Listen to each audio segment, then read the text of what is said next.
Askia, what do you mean by tangent?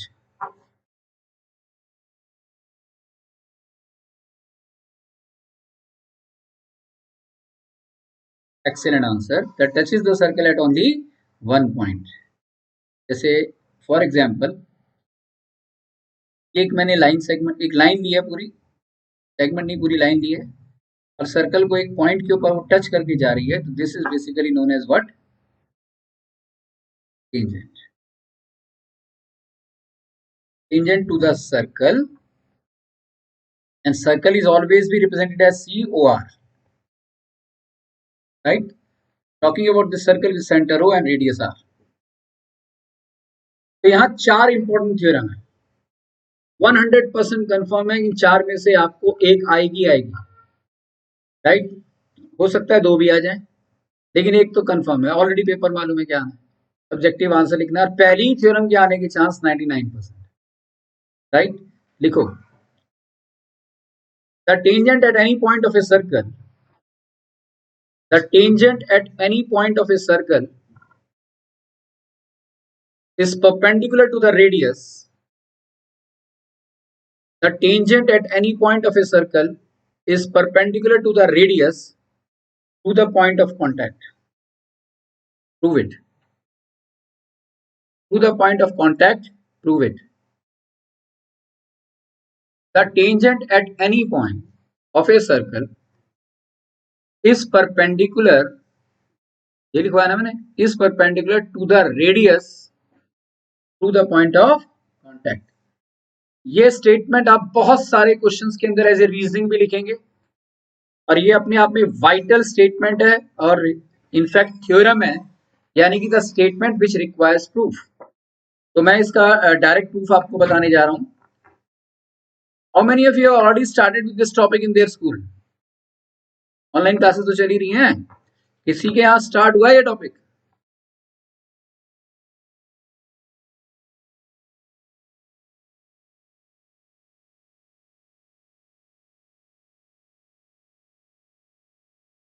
Oh, that's great. तो आपको already सारा याद ही होगा बेटा. हाँ चलो कोई बात नहीं, वही कर रहे हैं. Always be nice to see. Let's consider a line segment which is representing the tangent itself. एक राइट कुछ नहीं उतारेगा कोई, सारे क्लास नोट्स मिल जाएंगे. जो मैं बोलूंगा कि लिखो उसे आपने करना है. तो सबका फोकस यहाँ होना चाहिए. यहां से मैंने ये रेडियस क्रिएट किया, पॉइंट पी लिया, राइट. हमें यहाँ प्रूव करना है कि सिंपली अगर मैं इसका नाम भी दे दूं ए बी, इस लाइन का नाम मैंने कह दिया ए बी, राइट. एक हिस्से को ले लिया मैंने just A B. That OP is perpendicular to A B. That's what we need to prove. हमें प्रूव क्या करना है कि ओपी इज परपेंडिकुलर टू, अगर सर्कल से टेंजेंट जा रहा है वो कहीं भी जा सकता है. टेंजेंट में यहां भी बना सकता था, टेंजेंट में यहां भी बना सकता था, टेंजेंट में यहां भी बना सकता था. कहीं भी अगर मैं टेंजेंट बनाऊं और उस पर्टिकुलर पॉइंट पर जहां टेंजेंट टच कर रहा है वहां से रेडियस को ज्वाइन कर दूं, सॉरी सेंटर को ज्वाइन कर दूं, परपेंडिकुलर डिस्टेंस ले लूं, and perpendicular distance is always be the radius itself.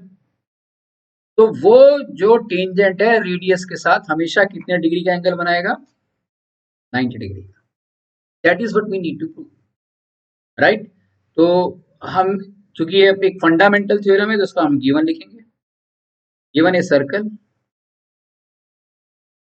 represented as this, right, in which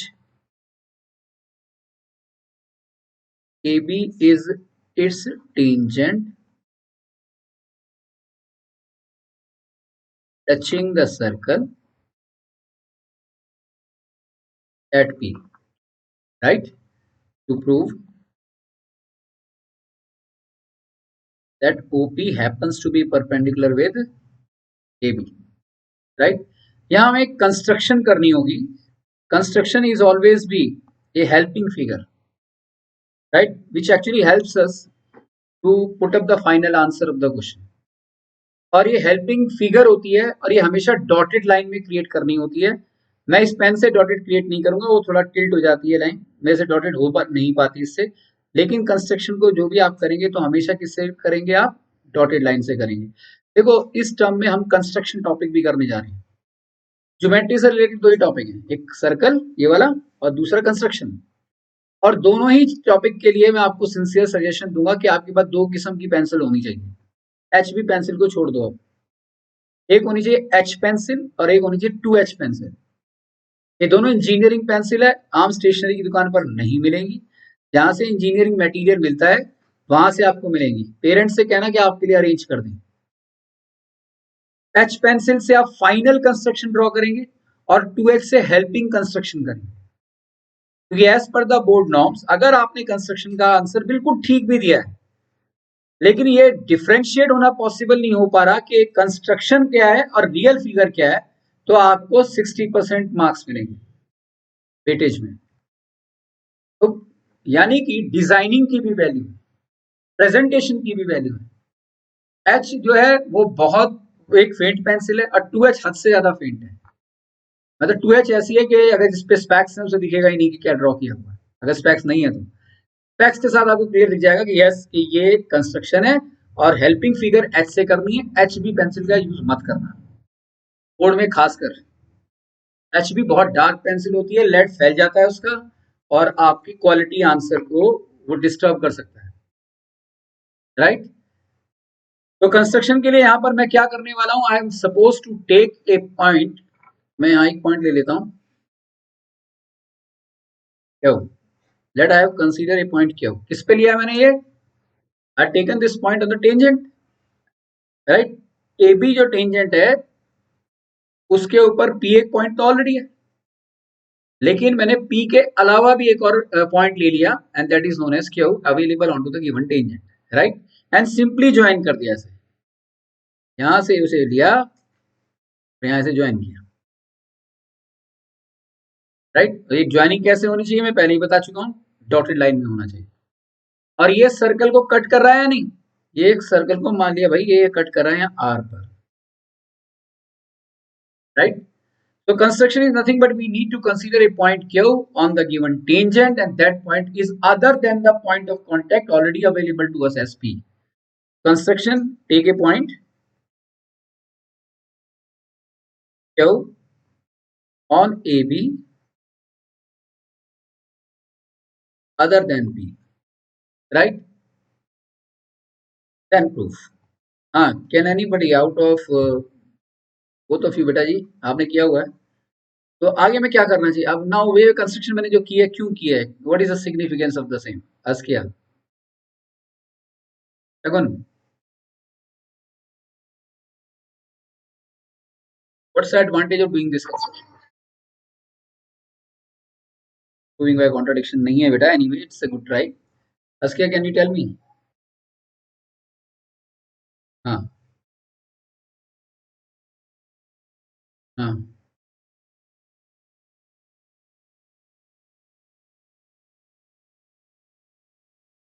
अच्छा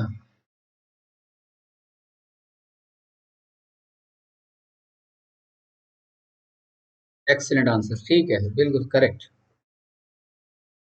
तो यहाँ पर जो मैंने कंस्ट्रक्शन किया है और ओके को ज्वाइन कर दिया, तो isn't it okay cuts the same circle at R, right. तो अगर ये आर पे कट कर रहा है तो आप यहाँ देखिए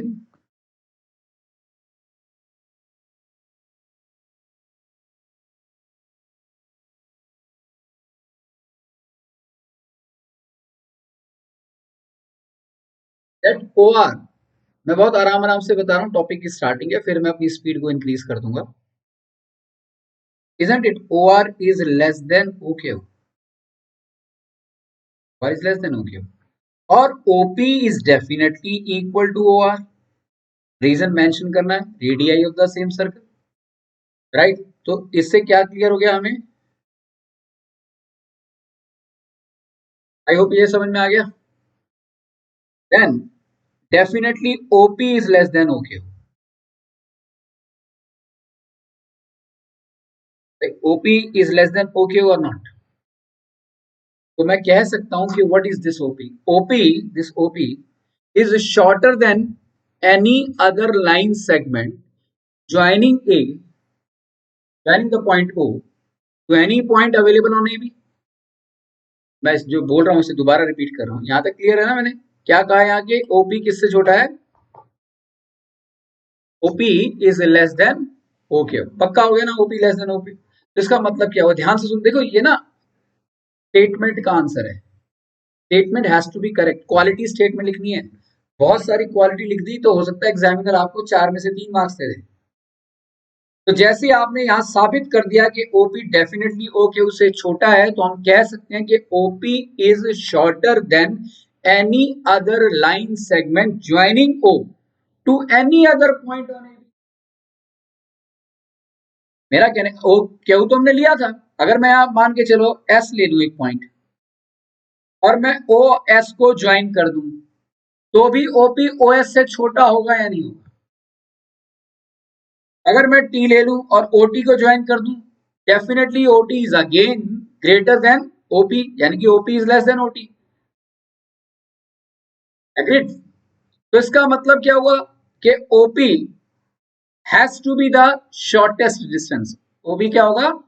OP has to be the shortest distance between the center of the circle and the line segment AB and the line AB itself। और 9th क्लास के अंदर कॉन्ग्रुएंसी में हमने खासकर इनइक्वालिटी ऑफ ट्राइंगल, और मैं पक्का जानता हूं कि इनइक्वालिटी ऑफ ट्राइंगल हमारे सिलेबस 9th क्लास से डिलीटेड था। बस क्या किया आपने से? तुमने गलती की है, तुमने बहुत सारा कोई भी डिलीटेड क्वेश्चन नहीं किया 9th क्लास में। देखो ना, हमने तो किया हुआ था। हमने, और ये लास्ट, ये इनइक्वालिटी ऑफ ट्राइंगल के अंदर लास्ट क्वेश्चन है। The shortest distance is always with the perpendicular distance, prove it, right? और इनइक्वालिटी से रिलेटेड है, तो मैं इस टॉपिक को भी कवर करूंगा 9th में। तो जब करूंगा आपको इन्फॉर्म कर दूंगा, जिसका मन हो देख लेना, राइट? क्योंकि असल कॉन्ग्रुएंसी वही है, इनइक्वालिटी का कुछ भी नहीं है, आप सारा डिलीटेड है क्वेश्चन। तो आपकी जो नॉलेज है ना, वो आगे हायर क्लास में पता लगेगी कि बहुत कुछ हमने अभी सीखा ही नहीं। तो इसलिए इस टर्म को बस सिंसियरली लो, थोड़ा डबल मेहनत करनी पड़ेगी। 9th भी अटेंड करना है, खासकर उस बच्चे को जिसने कैरियर में आगे सिंसियरली साइंस या कॉमर्स स्ट्रीम को लेना है।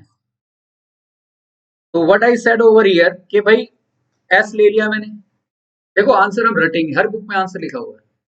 तो आप यहाँ ऐसे समझ लो कि जिंदगी भर के लिए समझ आ गया, दोबारा रिवीजन की जरूरत नहीं है, टाइम नहीं है अपने पास बार बार एक ही कथा को बार बार बांचना, राइट? ऐसा समझ आ गया कि परमानेंट। अब मैंने क्यू की जगह एस लिया, तो ओपी डेफिनेटली ओएस से भी छोटा है। अरे मैं कोई भी पॉइंट ले लूं एबी पर, तो ओपी उस पर्टिकुलर लाइन सेगमेंट से हमेशा छोटा होगा या नहीं? तो OP is the shortest distance, OP happens to be the shortest distance from the centre of the circle to the line AB, and shortest distance has to be the perpendicular distance, that makes the answer OP is perpendicular to the tangent, hence proved। Got it or not?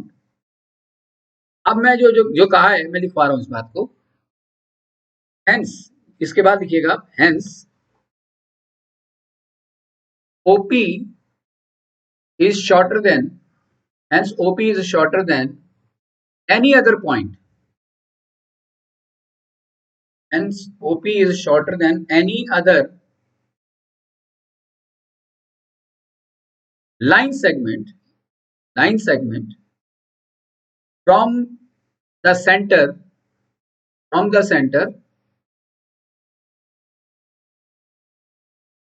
to any point on AB, to any point OP is shorter than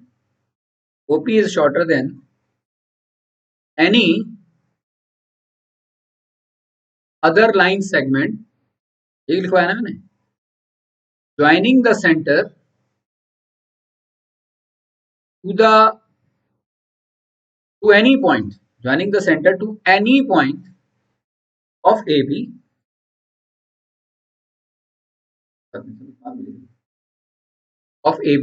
other than P, which means that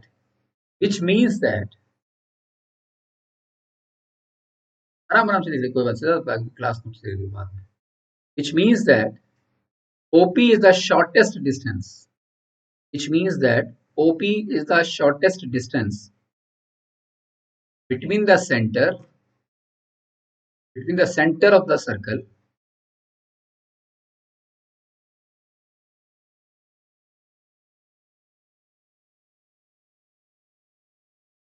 to the tangent AB.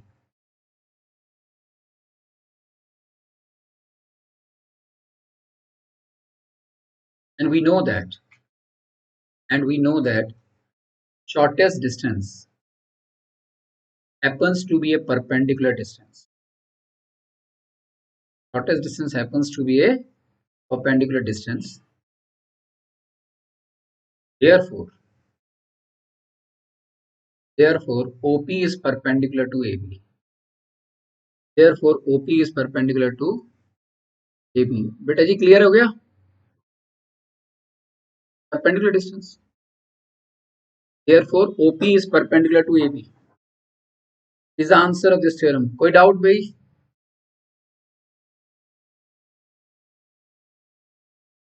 So this makes the answer of the very first theorem. 4 theorem है इसमें हमें एक साथ करनी है. First theorem is clear.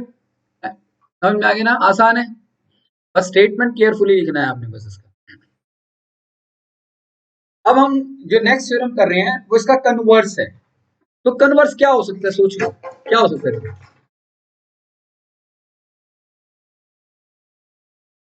क्या converse हो सकता है? Anybody just try it. गलत भी होगा तो क्या फर्क पड़ता है. Next is the converse of theorem 1. देखो हमने इसके अंदर क्या प्रूव किया था. ये टेंजेंट था, रेडियस परपेंडिकुलर होगा. अगर टेंजेंट है कहीं भी सर्कल पे कहीं भी टेंजेंट ड्रॉ कर दो और अगर सेंटर से उस टेंजेंट के पर्टिकुलर पॉइंट को आपने ज्वाइन कर दिया तो 90 डिग्री का एंगल बनेगा. राइट. अब यहां अगला ये कह रहा है कि कोई भी लाइन आ रही है सर्कल से और उसके ऊपर रेडियस अगर 90 डिग्री का एंगल बना रहा है तो वो लाइन टेंजेंट होगी. तो क्या करना है कि that line has to be a tangent. Got it और नॉट. अब हमें प्रूव ये करना है कि दिस AB जो हमने क्रिएट किया है जिसे हमने पहले से क्या रखा था टेंजेंट है. अब हम इस बात को प्रूव करेंगे कि AB टेंजेंट है. एंगल 90 डिग्री की बने. राइट. सो लिखो a line drawn through the end of a radius, a line drawn through the end of a radius and perpendicular to it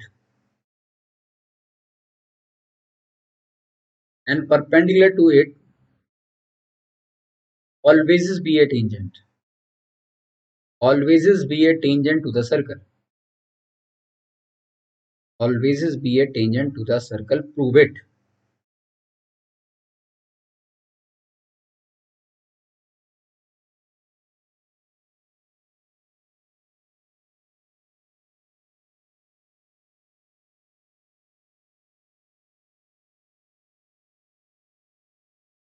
मान लिया सर्कल है.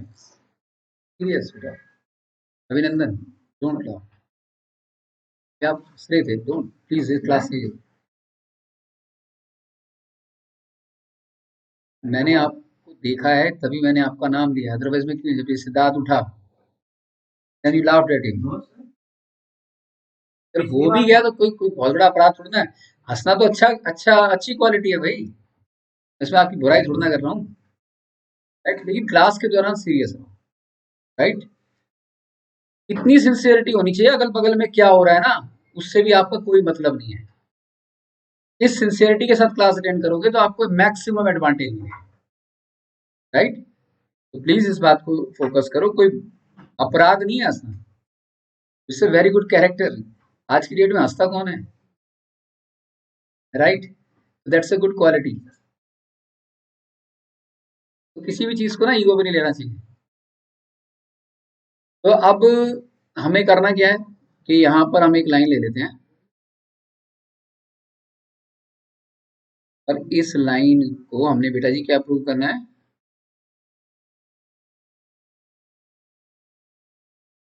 This is AB. ये हमारा centre है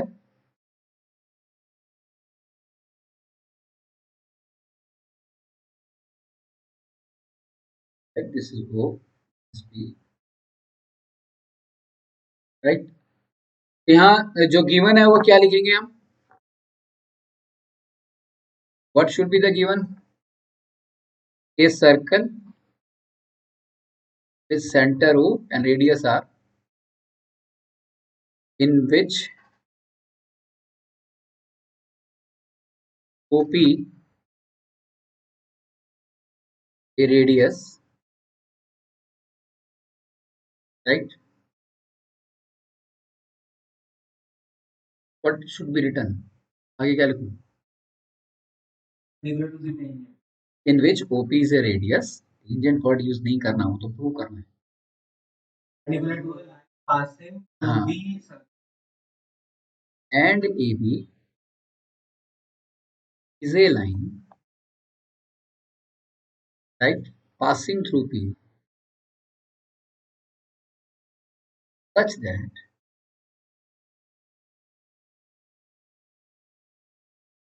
P is perpendicular to AB. Right? ये आप mention करें. क्या ये ना आपको एक तरीके से पूरा याद कर लेना है. एग्जाम के दौरान आपको सोचने की, CBSE exam is always B an ordinary exam and board is a bliss. Board exam तो एक तरीके से बेहतरीन बात है, बोर्ड के एग्जाम होना, क्योंकि पूरी दिल्ली में एक ही पेपर आना है, गवर्नमेंट ने बनाना है और सारी दिल्ली के स्टूडेंट्स को देख के बनाना है.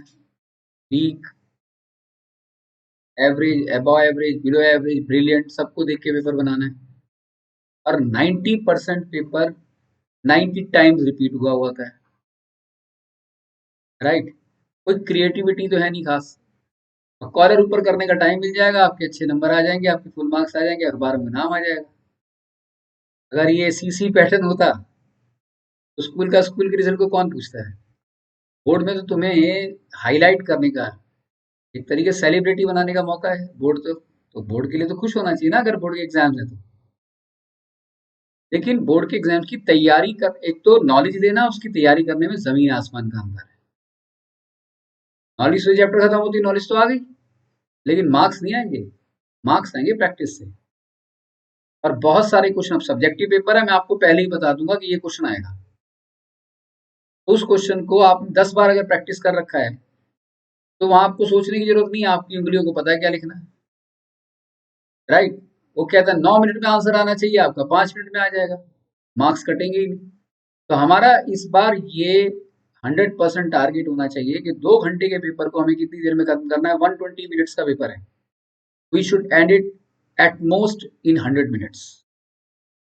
100 मिनट में सारी आंसर शीट खत्म. अरे गारंटी देता हूँ कर लोगे आप, अगर आपने मुझे फॉलो किया. 20 मिनट आपके पास होना चाहिए आंसर शीट को 2 से 3 बार रिवाइज करने के लिए. जब आप रिवाइज करोगे तो आपको अपनी मिस्टेक्स मिलेगी, उसे आप ठीक करोगे. This every possibility of getting the excellent performance, right. तो इसलिए प्रैक्टिस करनी है आपने. तो ये जो सेंटेंस है ये आपके ब्रेन में उस समय सोचना नहीं है एग्जाम के दौरान. जैसे अभी हम सोच के लिख रहे हैं ना, सीधा लिख देना हम, राइट, क्योंकि टाइम की बड़ी वैल्यू है. तो प्रूफ क्या करना है भाई? सीधी सी बात प्रूव करनी है, A B is a tangent to the circle.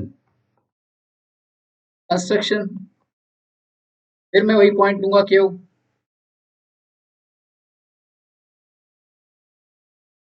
भाई इसे ज्वाइन कर दो.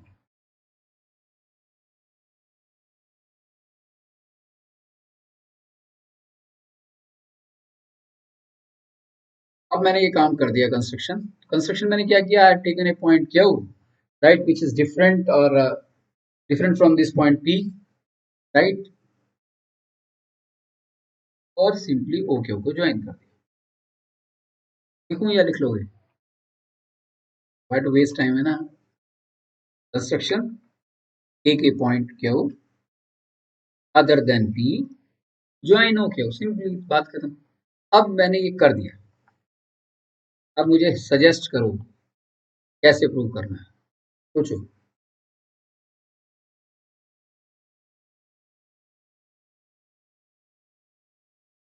नहीं बेटा जी, ये प्रूव करना है कि A B happens to be tangent.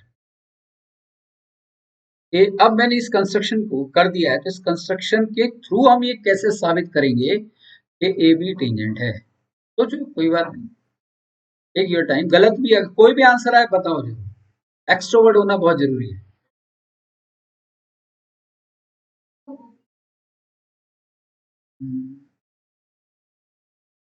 कुछ हद तक कह सकते हैं।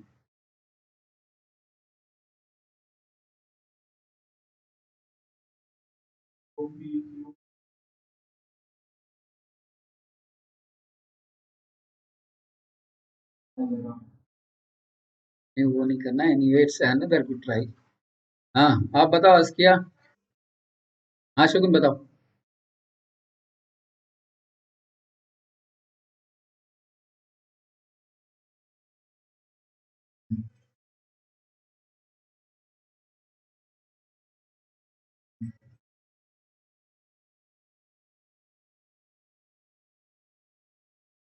दैट्स एन एक्सीलेंट आंसर, बिल्कुल ठीक है, बिल्कुल सही बात है।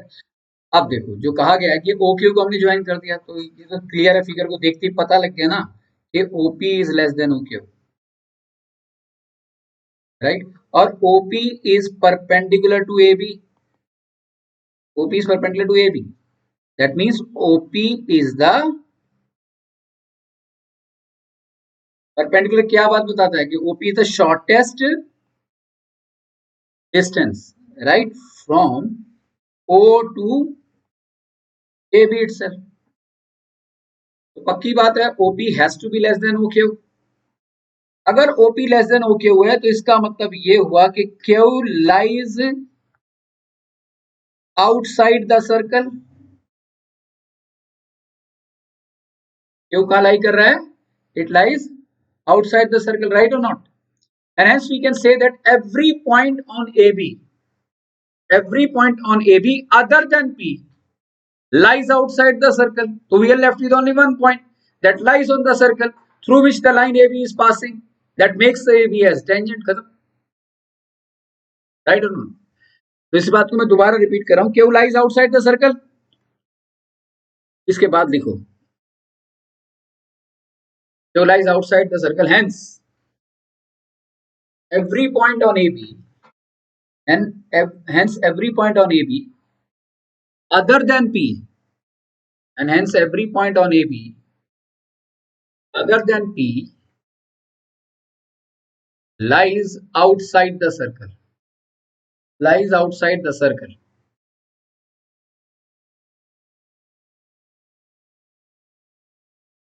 which means that which means that AB touches the circle, AB touches the circle at the point P only, at the point P only. हाँ, only लिखना बहुत जरूरी है, lonely नहीं, right? Hence AB is a tangent to the circle, hence AB is the tangent to the circle at the point P. AB is a tangent to the circle at point P, right? बस खत्म। अब ये दोनों equally likely possible है, आने के chances के, पर चार थ्योरम है ना, चारों की प्रोबेबिलिटी सेम है, कोई एक या कोई दो तो पक्का आएंगे।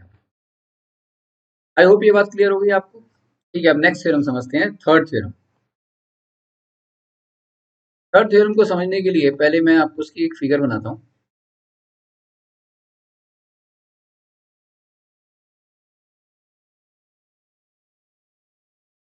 ये सर्कल है, सभी को दिखाई दे रहा है सर्कल है। यहां मैं एक पॉइंट ले लेता हूं,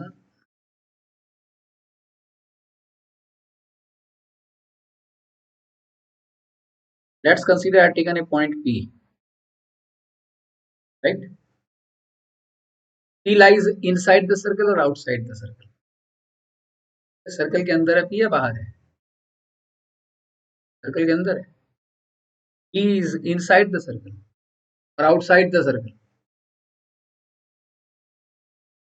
तो P इज आउटसाइड। ये बताया तो था मैंने भी 9th क्लास में, कि आउटसाइड इनसाइड, अरे यार सर्कल से जो बाहर होगा वो क्या होगा, आउटसाइड ही होगा, राइट। तो पी सर्कल के अंदर है बाहर है, बाहर है, राइट। ये क्या है, अंदर, ठीक है। इस पॉइंट पी से मैं एक टेंजेंट क्रिएट करता हूं। टेंजेंट का मतलब क्या है, मैं यहां से एक सीधी लाइन लूंगा और सर्कल को,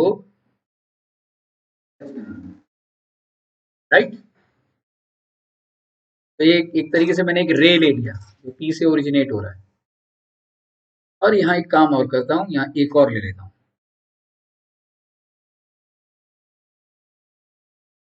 तो क्या ये पूरी रे अपने आप में टेंजेंट हो गई?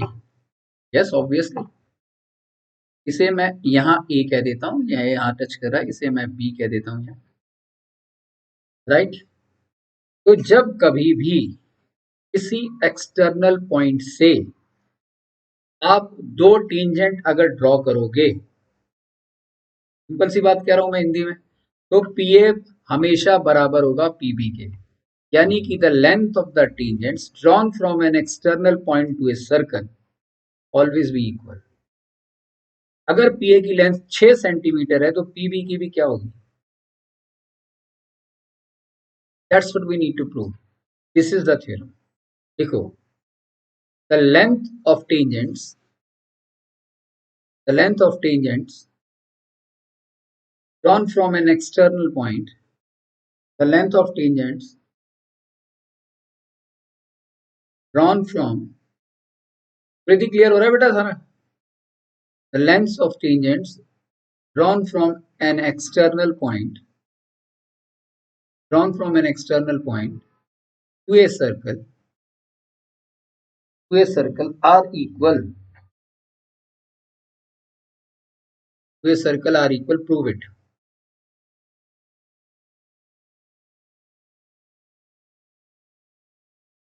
right?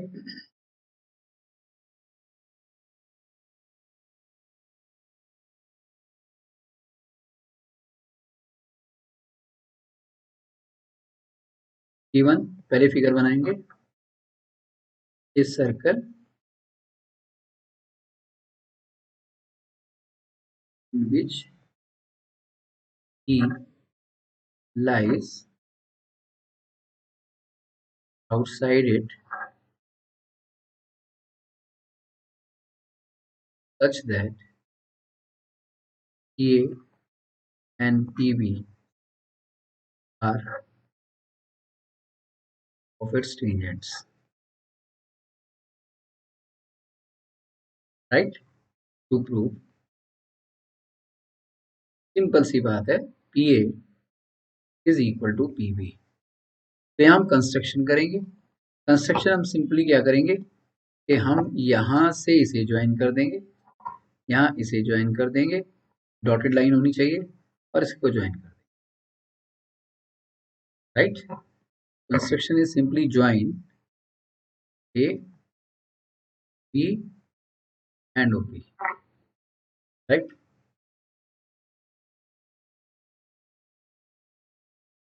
देखो मैं एक कॉन्ग्रुएंसी बता रहा हूँ आपको, आरएचएस कॉन्ग्रुएंसी, वो तो बता दिया मैंने, ट्रिपल एस बता दिया, एस ए एस बता दिया, जो जो यूज होती जाएगी वो बताता जाऊंगा। मान के चलो हमारे पास एक राइट एंगल ट्राइंगल है,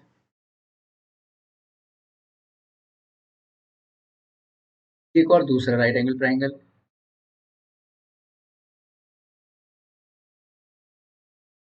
तो मैं अब आपको एक्सप्लेन कर रहा हूँ आरएचएस कॉन्ग्रुएंसी किसे कहते हैं। शांत सबका फोकस यहाँ होना चाहिए। देखो 9th क्लास की डिटेल है, फिर भी इसलिए बता रहा हूँ कि कहीं किसी को थोड़ा भी डाउट है ना तो वो ना रहे, क्योंकि topic is all about congruency. ये 90 डिग्री आरएचएस कॉन्ग्रुएंसी ना हमेशा किसके लिए एप्लीकेबल होती है? राइट एंगल ट्राइंगल के लिए। आरएचएस की फुल फॉर्म क्या है? हाँ शगुन, क्या है इसकी full form? Excellent, right angle बोलना है आपने, यानी कि ट्राइंगल दोनों राइट एंगल ट्राइंगल होने चाहिए, नंबर वन। आरएचएस कॉन्ग्रुएंसी ये कहती है कि हाइपोटेन्यूज ये है ना, दोनों हाइपोटेन्यूज की लेंथ आपस में इक्वल होगी, पक्की बात है। अगर दो ट्राइंगल के हाइपोटेन्यूज आपस में इक्वल हैं और कोई एक side pair of one side, corresponding ले रहा हूं मैं, या तो या ये इक्वल है, तो ट्राइंगल्स क्या हो गए, they are brother to each other, they belongs to the same family, right, both are identical, both are congruent. This is what we mean by RHS, and this concept is going to be used over here. तो proof के अंदर हम इसे कैसे देखेंगे, हमें क्या prove करना है, देखो हमेशा हमारा फोकस वहां होना चाहिए जो हमसे पूछा गया है, ये मैं हजारों बार पूछ चुका हूं, जो हमसे पूछा गया, हम बुक में जो आंसर लिखा है वो मकसद है आंसर प्रोवाइड करना बुक का, लेकिन हमारा मकसद होना चाहिए आंसर क्रिएट करना, राइट। और क्रिएट करने का रूल ये कहता है कि सबसे पहले कहां फोकस जाना चाहिए, पूछा क्या गया है, क्या पूछा गया भाई, पीए इज इक्वल टू पीबी, ये पूछा है ना। अब पीए किस ट्राइंगल का हिस्सा है, ओ ए पी, और पीबी किस ट्राइंगल का हिस्सा है, ओ बी पी, राइट। अगर उसके बाद अगला सेंटेंस अपने आप दिमाग में आ गया कि अगर ये दोनों ट्राइंगल्स को मैं कॉन्ग्रुएंट प्रूव कर दूं तो सीपीसीटी से मैं सीधा कह सकता हूं ना, PA is equal to PB, खत्म आंसर। यानी कि this question that seems to be the 10th class question but practically is a 9th class question. इसमें हमने किया कोई खास काम, हमने ट्राइंगल को क्या किया है, कॉन्ग्रुएंट कर दिया। वही 9th क्लास की कॉन्ग्रुएंसी आपका पीछा ही नहीं छोड़ रही, ठीक है ना, ये इतना इंपॉर्टेंट टॉपिक है कॉन्ग्रुएंसी। तो आपने करना क्या है भाई, ये वाला ट्राइंगल का 90 डिग्री है या 90 डिग्री है, क्यों है 90 डिग्री, अभी तो किया है पहली थ्योरम, ये पी ए टेंजेंट है, ओ ए रेडियस है, तो ओ ए पी 90 डिग्री होगा, ओ बी पी भी 90 डिग्री होगा। तो मैं कह सकता हूं ट्राइंगल ओ ए पी और ट्राइंगल ओ बी पी, ये दोनों ट्राइंगल्स कॉन्ग्रुएंट क्यों हैं, क्यों है, कौन बताएगा, आर जैसे कैसे, O A radii of the same circle, ठीक है ना, कोई एक पेयर ऑफ साइड इक्वल होनी चाहिए, perpendicular of this triangle is equal to the perpendicular this triangle in terms of the length and the hypotenuse OP belongs to the same, दोनों triangle का हिस्सा है वो, आइडेंटिकल है, ट्रायंगल्स कॉन्ग्रुएंट हो गए, ट्रायंगल्स की कॉन्ग्रुएंसी लिख दी यूं, आरएचएस लिख दिया और सीधा कह दिया therefore by CPCT PA is equal to PB, hence proved, खत्म, राइट। समझ में आया नहीं आया, झूठी आंख कोई नहीं भरेगा, क्लियर है ना ये, ऐसे समझो कि दोबारा इसे समझने की जरूरत ना पड़े, और इसका पक्का आपको मैं प्रूफ दे रहा हूं, अगर रात को सोने से पहले आपने इसे राइटिंग में कर लिया तो फिर आप लाइफ लॉन्ग के लिए याद हो गया, अगर आपने इसे कल पे छोड़ा तो 60% दिमाग से निकल जाएगा, परसों तक 98% निकल जाएगा, यानी कि आज की क्लास जो है डस्टबिन में गई, 1.5-2 घंटे अपना टाइम लगाया और हासिल कुछ नहीं हुआ, राइट। और फिर होता क्या है, तो जब एग्जाम पास में आते हैं तो सारी कथाएं निकाल के फिर हम पढ़ना शुरू करते हैं, वो काम नहीं करना, एग्जाम से एक दिन वाला पहला दिन जो है वो तो एंजॉय करने वाला दिन है, राइट, उस दिन टेंशन नहीं लेनी। मैंने कह दिया 31 जनवरी तक सिलेबस खत्म, तुम बोर्ड के लिए तैयार हो 31 जनवरी तक, और क्या चाहिए बताओ, फिर अपने पास फरवरी है, मार्च है, पता नहीं कितनी प्रैक्टिस हो जाएगी, बोर्ड तो बहुत ऑर्डिनरी एग्जाम लगेगा आपको। द थिंग इज दैट कि हम यहाँ नॉलेज के लिए बैठे हैं, हम यहाँ कुछ हाई लेवल के एस्पेक्ट्स पर पहुंच जाएं जिससे हम तैयार हो जाए किसी बड़े एग्जाम की तैयारी के लिए, वो हमारा मकसद है, बोर्ड हमारा मकसद नहीं है, किसी को बोर्ड के लिए कोचिंग की जरूरत नहीं है, राइट। 10 दिन के अंदर भी मैं किसी को पढ़ाकर 90% के लायक बना सकता हूँ, सिर्फ 10 दिन, सालों से किया कुछ भी नहीं है बोर्ड का पेपर, लेकिन हमारा मकसद है चीजों को सीखना, पकड़ना और मास्टरी करना, राइट। कुछ आप मुझसे सीखो, मैं कुछ आपसे सीखूं, and that's what is happening, right. तो ये ट्राइंगल कॉन्ग्रुएंट हो गए, क्यों कॉन्ग्रुएंट हो गए, आरएचएस कॉन्ग्रुएंसी के कारण, और ये वाइटल थ्योरम है, बहुत ही इंपॉर्टेंट है, 68 में आई है, next theorem, the last theorem of today's session as far as the, फिर उसके बाद क्वेश्चंस खत्म, फिर ये topic, right. The fourth theorem, कोई डाउट बेटा ये अभी तक यहां तक आप दोनों को? अस्किया, शगुन,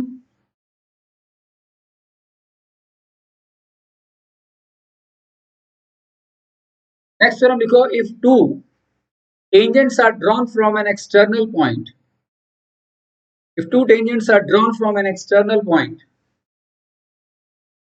if two tangents are drawn from an external point, then prove that, if two tangents are drawn from an external point, एक, then prove that they subtend equal angles at the center. They subtend equal angles at the center.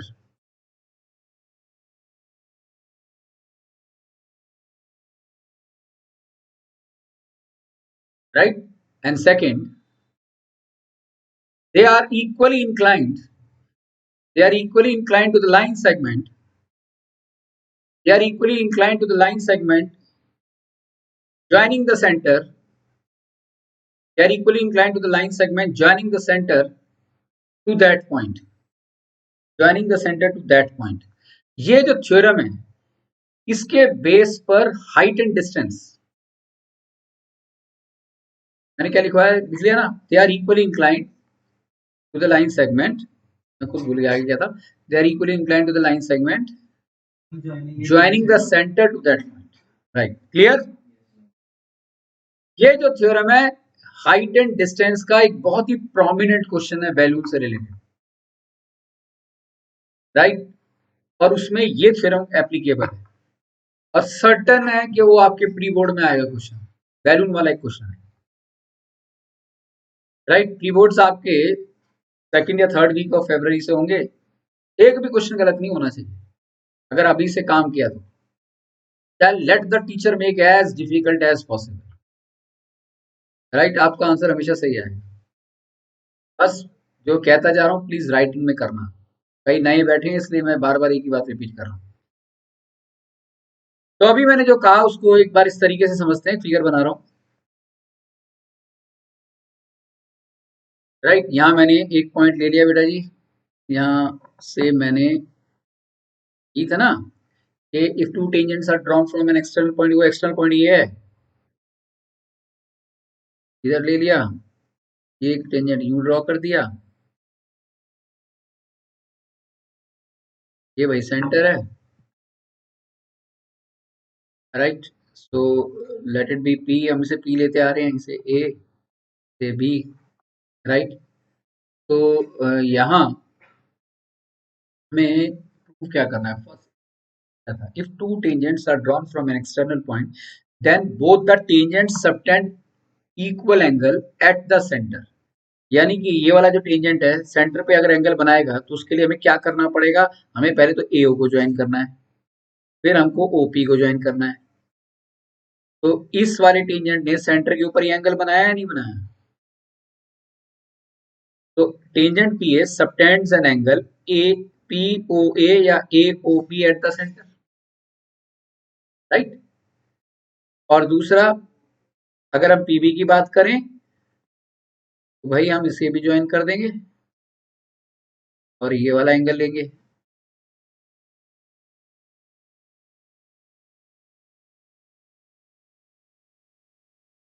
Late angle 1 is equal to angle 2, that is what we need to prove. तो first part हमें क्या prove करना है, angle 1 equal to angle 2,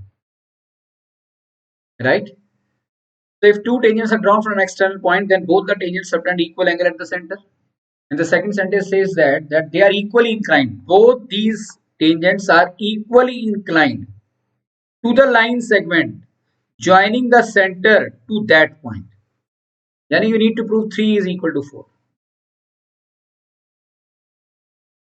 Repeat कर रहा हूं, if two tangents are drawn from an external point, then both the tangents subtend equal angle at the center, and apart from that, they are both the tangents. They are मतलब both the tangents are equally inclined, यानी कि 3 equal to 4 to the line segment that is talking about OP, joining the center to that point.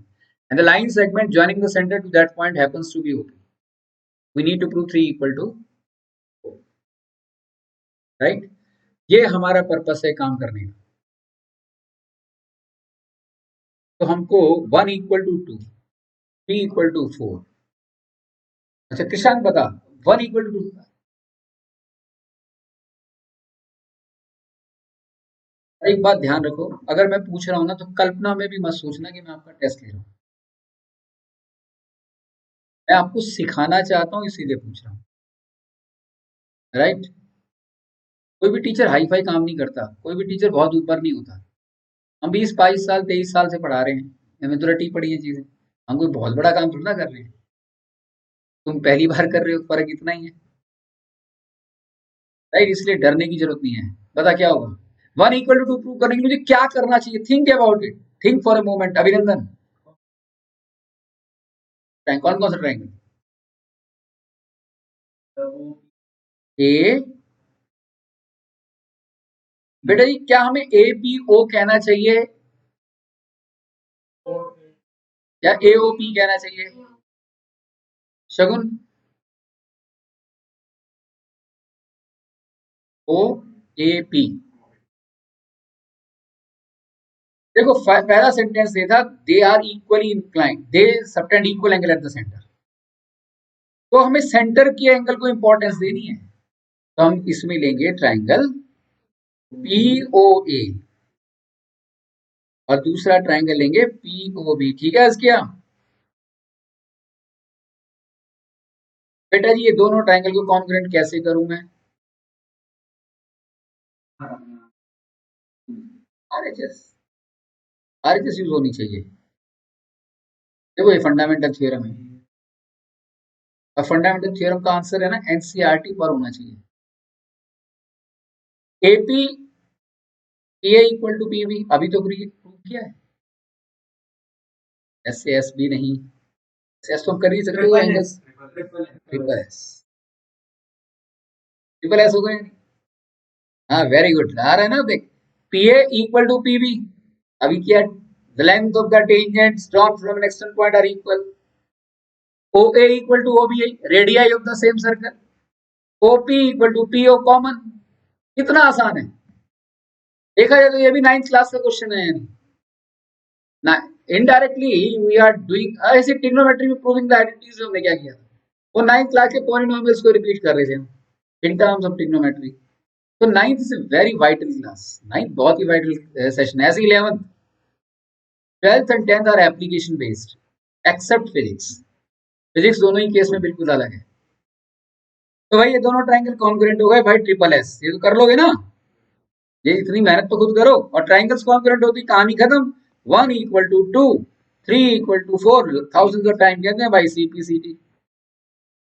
बताओ खत्म। ये 4 theorem है, एक पक्का है और आज ही पेपर आउट, राइट? हो गया नहीं? एक 4 से 5 नंबर का क्वेश्चन तो आज पक्का पता लग गया, आना ही आना है। ठीक है, मैं पूरा पेपर बता दूंगा आपको 31 जनवरी तक। अगर 40 मार्क्स का पेपर होगा तो 36 मार्क्स का पेपर आपको फरवरी के पहले हफ्ते में ही मालूम है, और पेपर होंगे जाके वंस अपॉन ए टाइम अप्रैल के फर्स्ट वीक में। इतना लंबा पीरियड होगा, बोर हो जाओगे सब काम कर करके। ठीक है ना? क्योंकि सिलेबस का तो इन्होंने पोस्टमार्टम कर रखा है, कुछ है ही नहीं। अब टेंजेंट टू सर्कल हमारा 2 क्लास में खत्म हो जाएगा, लेकिन असली टेंजेंट टू सर्कल है ना, वो तो है ही नहीं। और वो आज से नहीं है, वो पिछले 7-8 सालों से नहीं है। में कोरोना का कोई हाथ नहीं है, राइट? वो जो 7-8 साल से नहीं है वही असली टेंजेंट टू सर्कल है। करना चाहोगे आप? हैं अस्किया करना है उसे? और उसके उसके क्वेश्चन ऐसे हैं आपके पसीने छुड़ा देंगे। अल्टरनेट सेगमेंट के ऊपर है, वो बड़ा वाइड टॉपिक है and it contains more than 60-70 questions. अरे आप बच्चों के साथ है ना एक तरीके से क्राइम है, इस ऐसे वाइटल टॉपिक्स को हटा देना। तो गवर्नमेंट की अपनी मजबूरी होगी, लेकिन तुम लोग मजबूर नहीं हो, तुम्हें करना चाहिए। ठीक है, तो we will definitely do so. हमारे पास बहुत अच्छा टाइम है, फटाफट सिलेबस खत्म करेंगे। अब आज तो मैं थोड़ा स्लो ले रहा हूँ, जैसे सब अडाप्ट हो जाओगे ना खींचेंगे फटाफट सिलेबस को, तब असल वजनदार क्वेश्चन करेंगे। ठीक है, तो इस तरीके से चारों थ्योरम क्लियर हो गई। अच्छा, चारों थ्योरम क्लियर हो गई, तुम्हें समझ में कितनी आई है उसके लिए एक क्वेश्चन लिखो। भाई मान लिया ये मैंने एक सर्कल बनाया और सेंटर से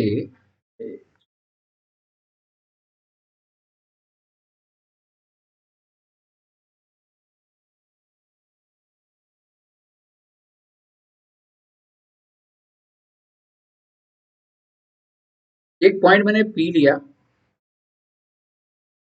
और बेटा जी देखो, जिससे पूछूंगा ना वही जवाब देगा, इंस्टेंट आंसर कोई मत दे देना प्लीज। सेंटर से मैंने इस पी को ज्वाइन कर दिया और पी से टेंजेंट भी ले लिया। ये आपका 1 मार्क का क्वेश्चन आएगा। अरे नहीं, अब 2 नंबर का क्वेश्चन है, 3 मार्क्स का है और 4 मार्क का है। तो फर्स्ट टर्म तो आपको परोस के दे दिया था, तो इधर से पूछ के भी आंसर लिखे जा सकते थे। फर्स्ट का क्या होगा, सेकंड का क्या होगा, क्या है बच्चों ने ऐसा। ये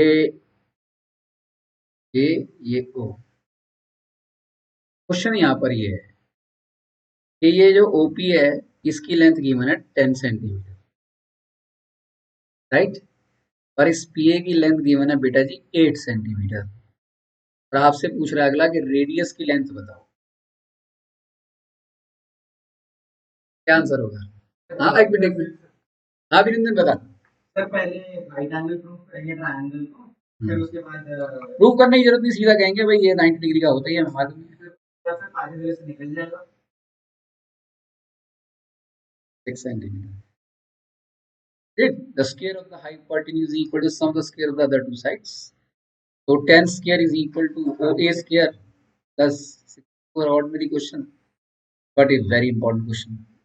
बोर्ड में आएगा देखना, ये बोर्ड होता है ना तुम्हारा स्कूल वाला सीसी पैटर्न होता है, तो भूल कर नहीं देते टीचर इस क्वेश्चन, राइट। बोर्ड में तो आना ही आना है, ऐसे हल्के से क्वेश्चन आएंगे। ये 6 सेंटीमीटर है ना। अब हम एक वजनदार क्वेश्चन करेंगे एनसीईआरटी, राइट। और भाई ये भी आप जिस क्वेश्चन को कहो ना इंपॉर्टेंट है उसे स्टार लगा दो। स्टार का मतलब है उसकी प्रोबेबिलिटी जो है 99% है में आने की। अगर है तो निकाल लो।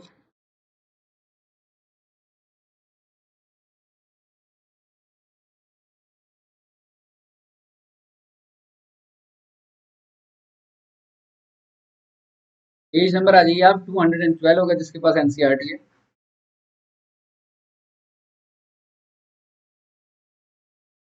तो क्या आपके पास है, आप लोगों के पास एनसीईआरटी होगी, क्वाइट ऑब्वियस है। नहीं, एग्जाम्पल 3,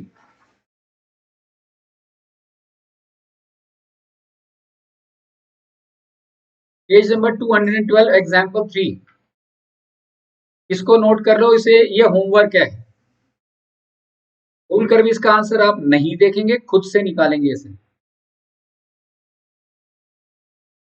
नहीं, ये क्वेश्चन अभी देखना ही नहीं है। और मैं जो अब आपको क्वेश्चन दे रहा हूं वो हमारे डीपीपी का है, right.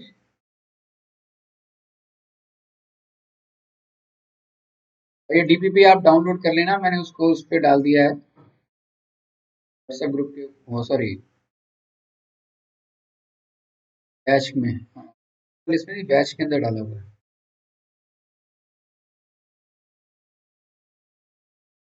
Just about to open it. आप लोगों ने डाउनलोड कर लिया बेटा सगुन।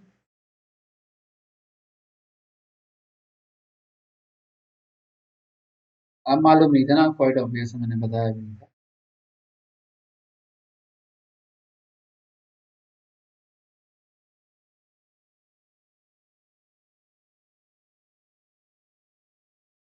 एक डीपीपी आपको मिलेगा इसके अंदर, आप वहां से डाउनलोड कर लेना, मैंने ऑलरेडी इसको अपलोड किया। हमने पहला क्वेश्चन कर लिया, दूसरा कर लिया, तीसरा कर लिया, चौथा कर लिया, पांचवा कर लिया।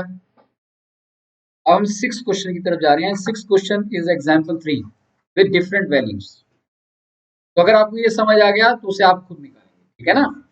और ये बहुत ही इंपॉर्टेंट क्वेश्चन है। गुड नाइट बेटा जी, मिलते हैं। मान लिया ये सर्कल है,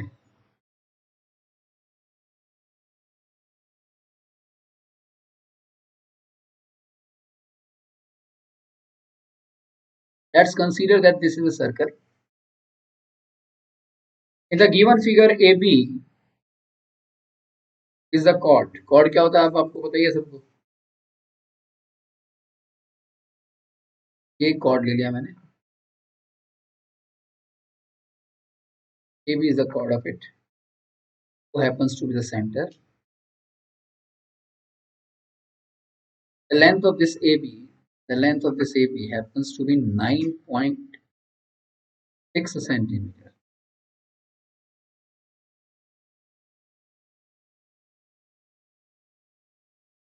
ये एक एक्सटर्नल पॉइंट लिया मैंने, उस एक्सटर्नल पॉइंट से मैंने ए को ज्वाइन किया,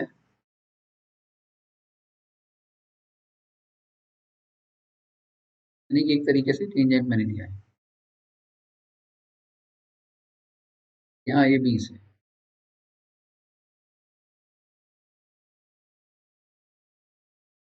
ऐसा होना चाहिए कि सर्कल के साथ ही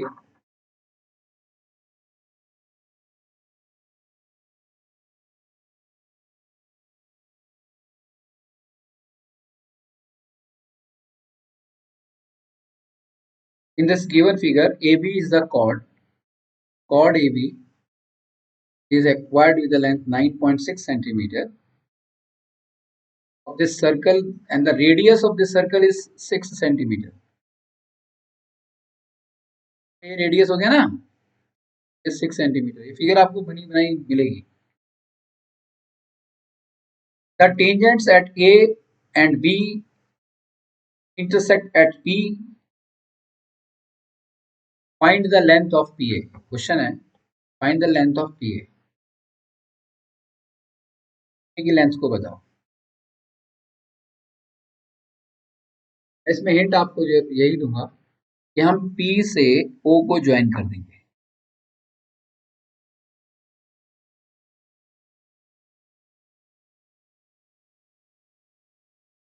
P से O को ज्वाइन कर देंगे,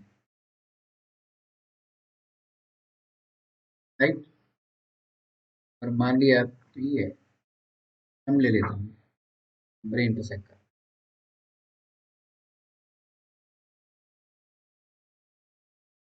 तो this PO intersect the chord at M।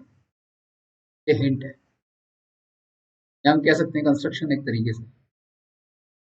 और आपके ऊपर छोड़ता हूं मैं, I give you 4 minutes of time to think how to get the answer of this question. करिए,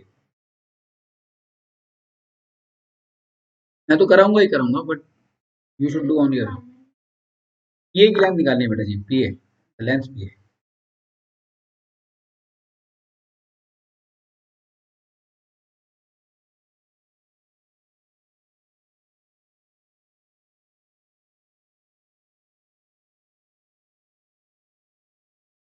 मैं चाहता हूं पहले आप खुद ट्राई करो, राइट।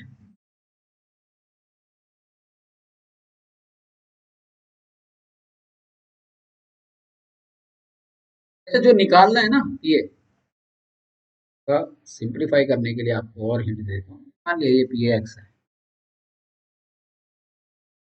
एक्स है अननोन वेरिएबल।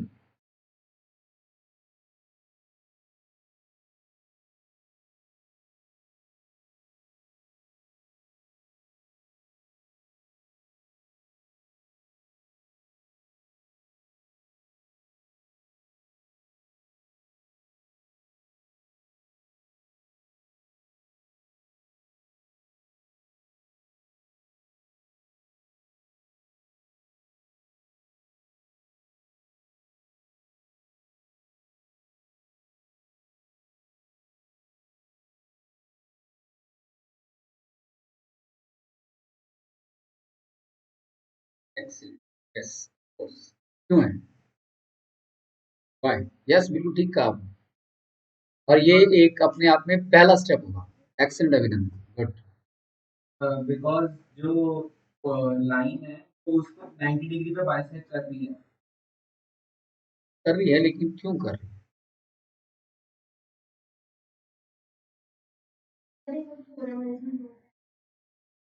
हाँ, हाँ, वो आंसर का हिस्सा है। सर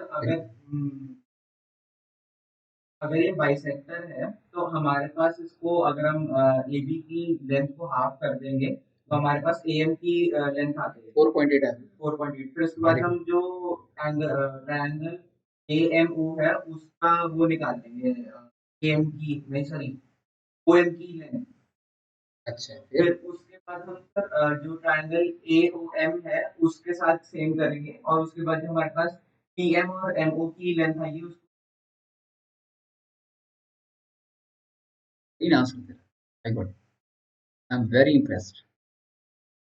समथिंग नाइस, बहुत अच्छा, बहुत ही अच्छा स्टेप चल रहा है।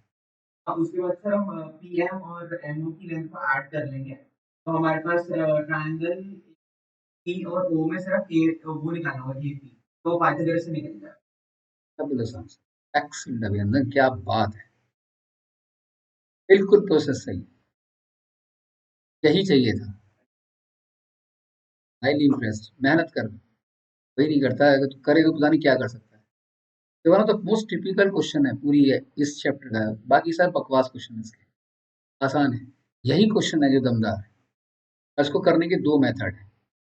मेथड आपने अभी बताया, ऑलमोस्ट सही बताया, वेरी इंप्रेसिव। ये 90 डिग्री है, क्यों है 90 डिग्री, पहले तो हमें ये देखना है। देखो P A equal to P B, that means an isosceles triangle. P A B is an isosceles triangle और नॉट देन। अरे आइसोसेलेस ट्राइंगल क्या होता है मालूम है ना? ऐसा ट्राइंगल जिसकी दो साइड्स बराबर हो। अगर पी ए पी बी तो इक्वल है तो हम कर चुके हैं, तो पी ए बी एक ट्राइंगल बन गया नहीं आयुष? अगर ये ट्राइंगल बन गया तो जिसके P A equal to P B दो साइड्स बराबर हैं, तो क्वाइट ऑब्वियस है कि ये ट्राइंगल आइसोसेलेस ट्राइंगल है।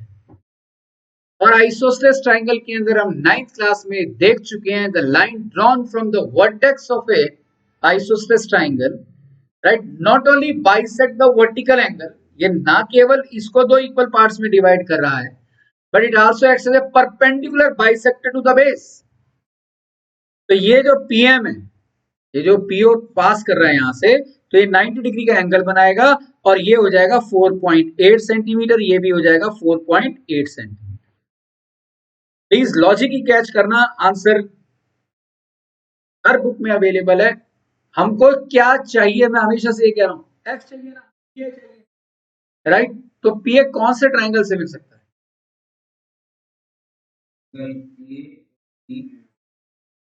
ए ओ ई गलत, ये 90 डिग्री है। तो भाई ओ ए पी से मिल रहा है या नहीं मुझे, जो मुझे चाहिए, राइट एंगल ट्राइंगल है वो, राइट? यहाँ आपको कहना पड़ेगा भाई ओ ए पी 90 डिग्री क्यों है, ये मेंशन करना पड़ेगा, तो स्टेटमेंट लिख देना, ट्राइंगल ओ ए पी। शगुन और इसके करूं या कुछ बताओगे?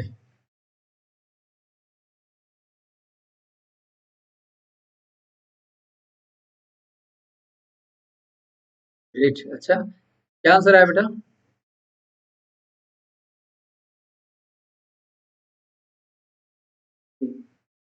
चलो कोई बात नहीं, सी है। तो in triangle O A P 90 degree angle है, तो क्वाइट ऑब्वियस है हमारे पास ये एक्स हमको निकालना है, तो यहां पर O P square is equal to O A square. मैं बड़े आराम आराम से बता रहा हूँ, देखो इसका आंसर ये स्केयर होगा या नहीं। अब ओपी क्या है बेटा जी, यहां से देखिएगा, OP is PM plus O M, नहीं, OP is divided into two parts, PM and O M. शुरुआत मैंने देखो, जो बुक में आंसर, किसी भी बुक में जो आंसर लिखा है, मैं बिल्कुल उसके अपोजिट लिख रहा हूँ। जो लास्ट में होता है ना बुक में, मैं शुरू में लिख रहा हूँ, क्योंकि हमें वही बात है, आंसर क्रिएट करना है, रटना नहीं है। तो मैंने कहां से, मेरे दिमाग में कहां से आया मुझे क्या करना चाहिए, मैंने ट्राइंगल ओ ए पी को क्यों ढूंढा, क्योंकि एक्स वहीं पर ही है, and X is acting as a base of this right angle triangle, and OP is a hypotenuse, O is a perpendicular. तो मैंने ओपी को लिया, जिसमें मैंने कहा OP is the sum of P M plus O M, and ये हो गया 6 का स्केयर, और ये है एक्स स्केयर, जो हमें निकालना है वो एक्स है, राइट, इंप्लाइज का साइन देंगे आप। अब प्रॉब्लम कहाँ गई, ना अपने पास पी एम है ना अपने पास ओ एम है, नहीं। अब मैं क्या करूंगा, तो पीएम नहीं है तो बार बार पीएम कौन लिखे, वाई कहते हैं इसे, पीएम को मैंने वाई कह दिया, प्लीज पूरा फोकस यहाँ होना चाहिए, राइट। अब मैंने पीएम को वाई क्यों कहा, क्योंकि आप ध्यान से अगर देखें, ए एम पी भी एक राइट एंगल ट्राइंगल है, ए एम पी की बात कर रहा हूं मैं, A M P, A M P, अरे भाई इस ए एम पी के अंदर हाइपोटेन्यूज जो हमें चाहिए वो यहां से मिल रहा है, राइट, और पीएम दो अननोन क्वांटिटीज हैं, राइट एंगल ट्राइंगल को अगर हम पाइथागोरस थ्योरम यूज भी करेंगे तो हमें फायदा क्या होगा, एक्स भी हमें नहीं मालूम, वाई भी हमें नहीं मालूम, राइट। तो इसलिए पीएम की लेंथ पॉसिबल नहीं है निकालना, क्योंकि एक्स नहीं मालूम मुझे, तो मैंने उसे वाई ले लिया, इसीलिए मैंने इसे वाई लिया। ओ एम, ओ एम क्या आ सकता है, ओ एम आ सकता है, ओ एम आ जाए, एक्सीलेंट। ओ एम किससे आएगा, पाइथागोरस थ्योरम से। ए एम मेरे पास है, ओ ए मेरे पास है, भाई ए एम है मेरे पास 4.8, ओ है मेरे पास 6 सेंटीमीटर, और ओ एम निकाल के फटाफट बताओ क्या आएगा, ट्राइंगल ए एम ओ में 6 का स्केयर इज इक्वल टू 4.8 का square plus O M square, right. Clear हो रहा है, नहीं मैं कर रहा हूं जो कॉन्सेप्ट रिपीट नहीं करूंगा मैं, बाद में याद रखना, जो पूछना भी पूछो। 36 इज इक्वल टू 4.8 का बताओ, आप ये निकाल के तुम ही निकालो क्या आएगा,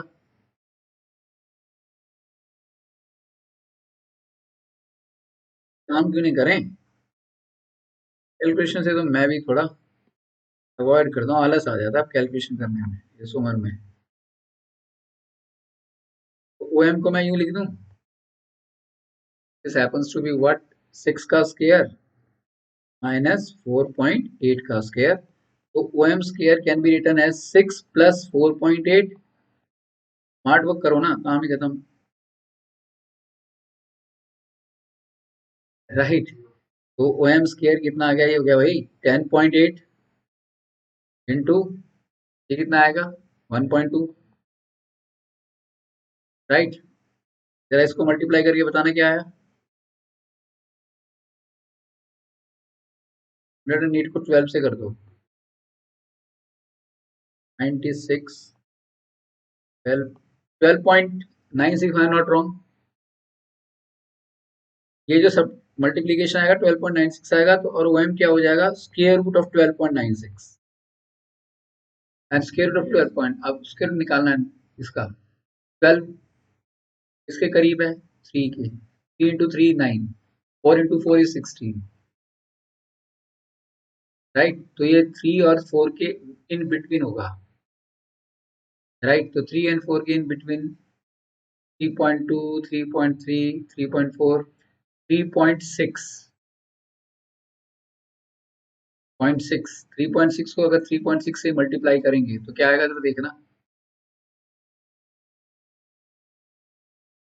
3.6, 3.6, 36 आ गया ना, तो यूनिट प्लेस पे 6 तो आ रहा है, तो इसका स्क्वायर रूट क्या आया, excellent, this comes out to be 3.6। तो हमारे पास ओ एम आ गया, बेटा जी आ गया नहीं ओ एम, तो लिख दो, आप पूरे हक से कह सकते हैं भाई 3.6 का देखो, प्लीज फोकस यहीं रखना, this is 36 plus X square, right. Honestly speaking कुछ पूछना है यहाँ तक, शुरुआत मैंने यहां से की थी, ये लिखा फिर ये लिखा, ये अपने पास आंसर आ गया, right. Now in triangle A M P, A M P में देखो ध्यान से, isn't it x square is equal to 4.8 का whole square plus Y square.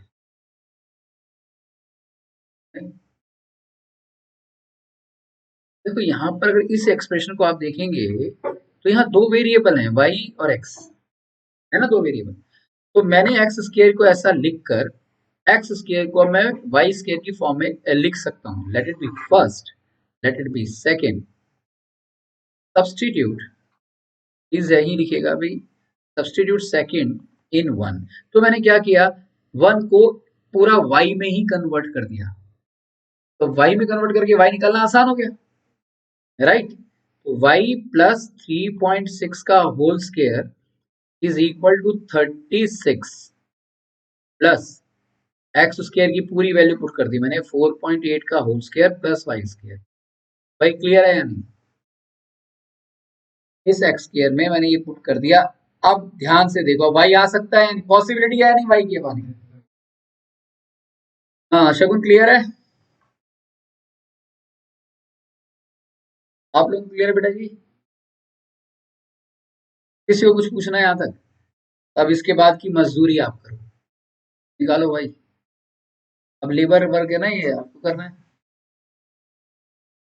Gate me the value of Y. मैं भी कर रहा हूँ पर ईमानदारी से खुद कर रहा हूँ, मेरा आंसर मत देखना, ठीक है?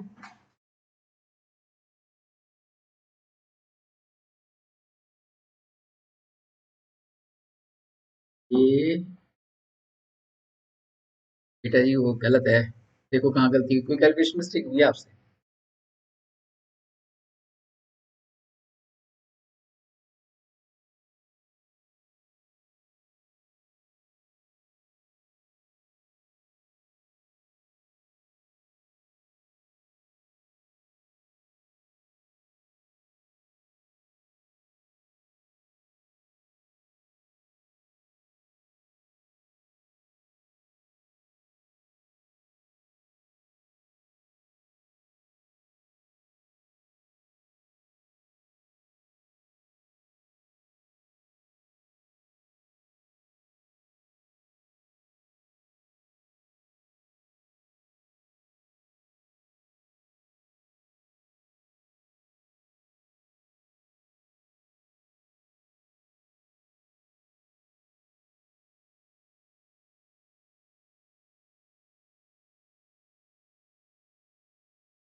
हाँ बेटा जी देखो, यहाँ छोड़ा था मैंने आपको, प्लीज लुक हियर, एक स्टेप को ध्यान से देखिए।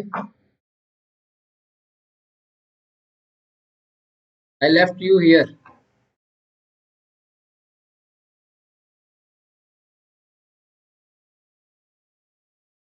then a square plus b square plus 2ab is equal to as it is, as it is. Y square cancel हो गया, नेगेटिव हो गया ना इधर आके, वे लेफ्ट इज अब 3.682 हो गया 7.25, तो 4.8 का होल स्क्वायर माइनस में 3.6 इधर ले आया ना मैं, प्लस 36 को अलग कर दिया, इसकी एक फैमिली बना दी, right. So A square minus B square, A plus B, A minus B plus 36, so 7.2y is equal to this, comes out to be this comes out to be this plus 36, multiply किया तो 10.8 आ गया, 08 plus 36 46.08, तो y को divide कर दिया this, तो ये 6.4 आ गया। अब ये जो y आया है, क्योंकि मुझे तो x चाहिए ना, मैं इसमें पुट कर सकता हूँ, राइट, मेरे को तो x ही चाहिए था ना, तो मैंने क्या किया, इसे इसमें पुट कर दिया, ठीक है। अब 4.8 का बताना स्क्वायर क्या होगा,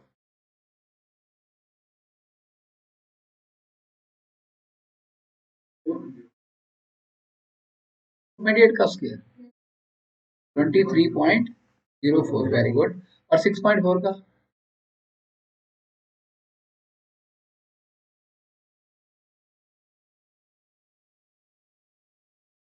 40.96। अब इसका सम भी बता दो बेटा, जब इतना काम किया तो।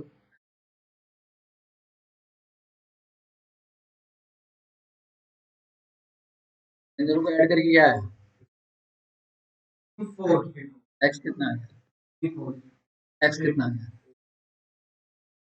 x comes out to plus minus 8, minus को नेग्लेक्ट करेंगे, and hence x comes out to be without बेटा, तो आगे ना लेंथ की है, बस क्या क्लियर है, कहाँ कैलकुलेशन मिस्टेक हुई होगी।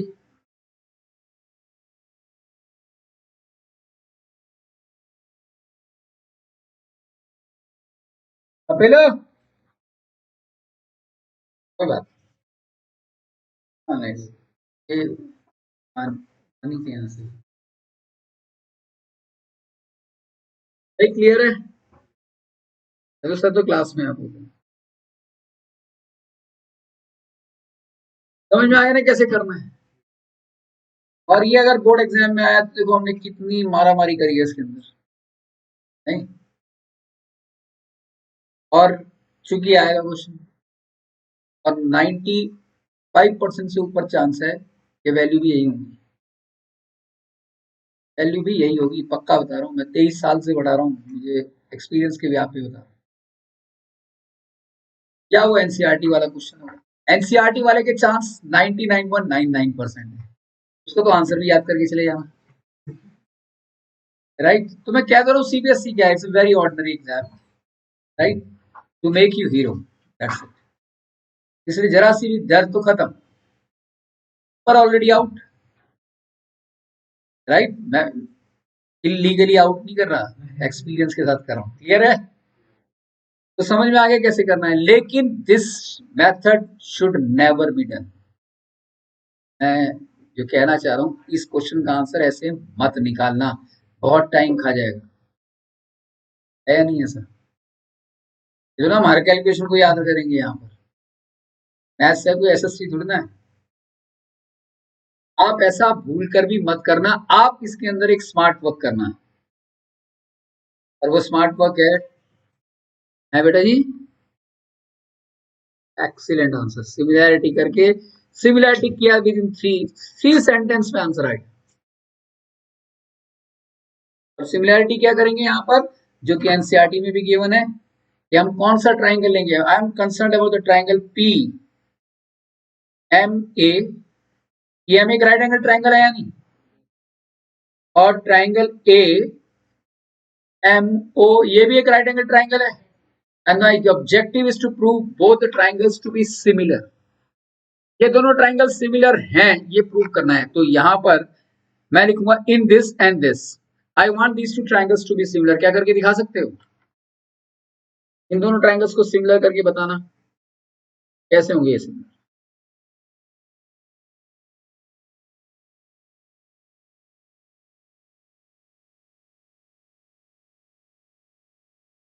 कौन सा दोबारा बोलो।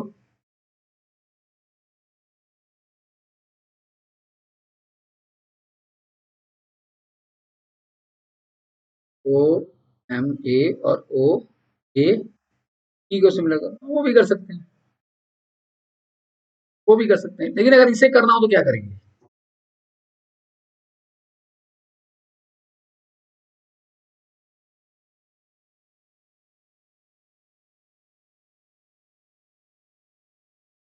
वो भी लिख सकते हैं। एनीवे इट्स नाइस टू सी। ये मान लिया भाई एंगल 1 है, ये एंगल 2 है, ये वाला एंगल। मैं बात कर रहा हूँ ट्राइंगल ई एम ए की, और ट्राइंगल ए एम ओ में मैं इस एंगल को ले रहा हूँ एंगल 3, राइट। तो मैं आपसे ये 90 डिग्री है, तो एंगल 1 प्लस एंगल 2 भी 90 डिग्री होगा या नहीं। अगर राइट एंगल ट्राइंगल में एक एंगल 90 डिग्री होता है तो sum of the other two has to be 90 degree. और 2 प्लस 3 भी 90 डिग्री है या नहीं। 2 प्लस 3 इज 90 डिग्री। अरे ये पूरा tangent perpendicular to the radius, tangent perpendicular to the radius, right. तो 2 से 2 कैंसल, क्लियर। तो 1 किसके इक्वल आ गया, 1 जो कि हिस्सा है ट्राइंगल पी एम ए का, और 3 is a part of triangle A M O. तो एंगल 1 इक्वल टू एंगल 3, और angle P M A equal to angle A M O is also equal to 90 degree. तो बाय ए सिमिलैरिटी, राइट।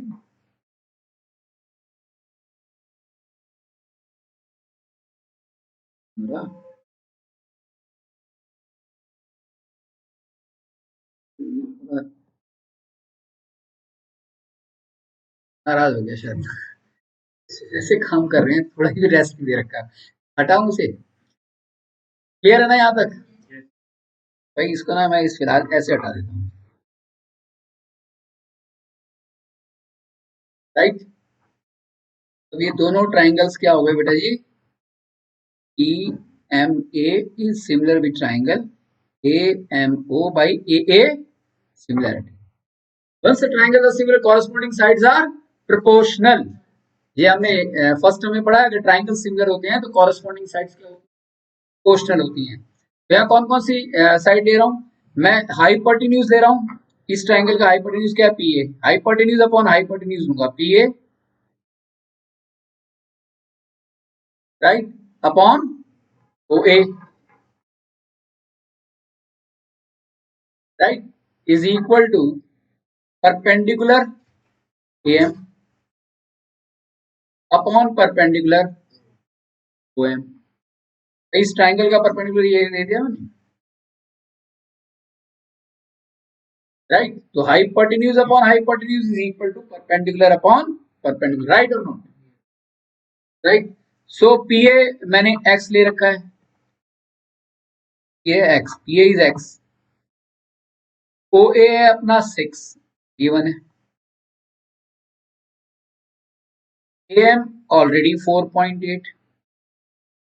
थोड़ी बहुत जो मेहनत करनी थी वो इस ओ एम को निकालने में करनी थी, और ओ एम हम कैसे निकालेंगे, Pythagoras theorem, which is square root of 6 का स्क्वायर माइनस 4.8 का स्क्वायर, जो हम ऑलरेडी निकाल चुके, कितना है आया था ओ एम 3. ठीक है, तो this is 4.8 divided by 3.6, right. 4/3 हो गया ना ये। एक्स बेटा जी क्या हो गया, 6 चला गया यहाँ, 24 डिवाइड बाई 3 आ गया कितना, 8। 3 लाइन में आंसर आ गया, तो इतनी बड़ा काम करने की जरूरत ही नहीं है। तो I recommend you to go with this similarity rather than, पर मैं, मेरा तो फर्ज था दोनों क्वेश्चंस को, स्टेप्स को बताने का, दोनों प्रोसेस को बताने का, that's why I clear that. isn't it better to use the similarity condition? Clear है? और जिसको सिमिलरिटी नहीं आती तो उसको एक दो क्लास मेरी सिमिलरिटी की देखनी चाहिए टर्म 1 से रिलेटेड, तो क्लियर हो जाएगा क्या होती है सिमिलरिटी। वीकनेस नाम की कोई चीज नहीं होती। अगर हम कहीं पे वीक हैं किसी चीज में तो सीधी सी बात है, हमें वो चीज ढंग से नहीं आती, सीख लो, थोड़ी सी उस पर प्रैक्टिस कर लो, आ गया वो, कोई बड़ी बात तो है नहीं। And maths is the most easiest subject amongst all the subjects, ये मैं ऑलरेडी बता चुका हूँ, राइट। तो अब आपकी ड्यूटी क्या है, आज जो हमने काम किया है, 4 तो थ्योरम किए हैं और शायद 5 क्वेश्चन बताओ, हल्के से 5। तो क्या ये 5 का रिवीजन भी रात को सोने से पहले नहीं हो सकता, वो भी राइटिंग में? It has to be in writing, SST नहीं है कि सिर्फ रीड कर लिया। आइडियली स्पीकिंग 15 मिनट के बाद रिवाइज करना। अभी कुछ बातें मैंने आपसे डिस्कस करनी है, 2 मिनट यही ध्यान दो, राइट। या जब भी आपको समय लगे, लेकिन सोने से पहले राइटिंग में से खत्म करके अपने आप से प्रॉमिस कर दो, बी योर ओन बॉस, अपने बॉस बनो। अपने बॉस किसी छोटी सी उम्र में बन जाओगे तो जिंदगी भर बॉस तुम्हारा कोई नहीं रहेगा, तुम ही बॉस रहोगे। नहीं तो बॉस तो जिंदगी मान है, ऑर्डिनरी रह गए तो कोई ना कोई तो सर पे रहेगा, पूरी लाइफ उस बॉस की सुननी है फिर, राइट। इसलिए थोड़े से डिसिप्लिन को अपनी लाइफ में लेकर आओ। कसम खा लो अपने आप से कि मैं अपना काम कल पर नहीं छोड़ूंगा, आज का काम आज ही खत्म करूंगा। ये जो 5-6 क्वेश्चन हैं समझ आ चुके हैं, ब्रेन कैप्चर कर चुका है, लिख के देखोगे तो 15 मिनट भी नहीं लगेंगे, क्योंकि और लिख के देख लिया ना, वो सीमेंटेड हो जाएगा तुम्हारे ब्रेन में। और 2.5-3 महीने ऐसा करो, आपकी ना स्टडीज स्मार्ट स्टडीज में बदल जाएगी। मतलब बहुत कम समय में बहुत ज्यादा ग्राफ्स करने की काबिलियत आ जाएगी आपके अंदर, राइट। मैं कोई उपदेश नहीं दे रहा, ये बिल्कुल प्रैक्टिकल फेस बता रहा हूँ। और आने वाले टाइम में हजारों क्वेश्चन एक एक चैप्टर से निकालने हैं, अगर नीट की आईआईटी जैसी प्रिपरेशन करनी है तो वहां स्मार्ट ब्रेन का होना जरूरी है। तो यही छोटी सी उम्र से करो, अभी इसको राइटिंग में करना, राइटिंग में करोगे तो क्वाइट ऑब्वियस है तुम्हारे ब्रेन में ये बात बैठ जाएगी, राइट। दूसरी बात मुझे ये कहनी थी कि जो टेस्ट मुझे कंडक्ट करना है, अब करंट इलेक्ट्रिसिटी की बात करते हैं। करंट इलेक्ट्रिसिटी में फ्राइडे को मैं करा चुका हूँ, करंट इलेक्ट्रिसिटी सिर्फ एक सेशन मेरा रहता है। तो आप लोगों को याद है करंट इलेक्ट्रिसिटी? अस्किया, शगुन, दिव्यांशु? तो मैं उसमें क्वेश्चन सीधे उठाऊंगा, तो लेट मी सी क्या याद है, मैं पूछूंगा इनफैक्ट तुम लोगों से, राइट। और जिनको जो अभी ज्वाइन किया, जिन्होंने करंट इलेक्ट्रिसिटी नहीं किया हुआ, तो मैं उनको पहले ही बोल चुका हूँ, I we have uploaded our videos. अभी तो है ना, तीसरी चौथी आज हो जाएगी, सिद्धार्थ कर रहा है एक्चुअली। मेरे सबसे छोटे बेटे के बोर्ड की एग्जाम आज ही खत्म हुए and Siddharth was busy with him, तो उसे कपिल का वो साथ दे रहा है। कपिल का एक बहुत अच्छा इंफॉर्मेशन मैं आपको जल्दी देने वाला हूँ, बताया था, तो एक दिन रुक जाओ। तो कपिल अपने किसी पर्सनल काम के कारण बिजी था, तो ऐसे इसी तरीके से थोड़ा डिले हो गया। अब हमारी जितनी भी क्लासेस हैं, ये जो मैं ले रहा हूँ, मैं सबकी सब आप यूट्यूब पे अपलोड करने जा रहा हूँ।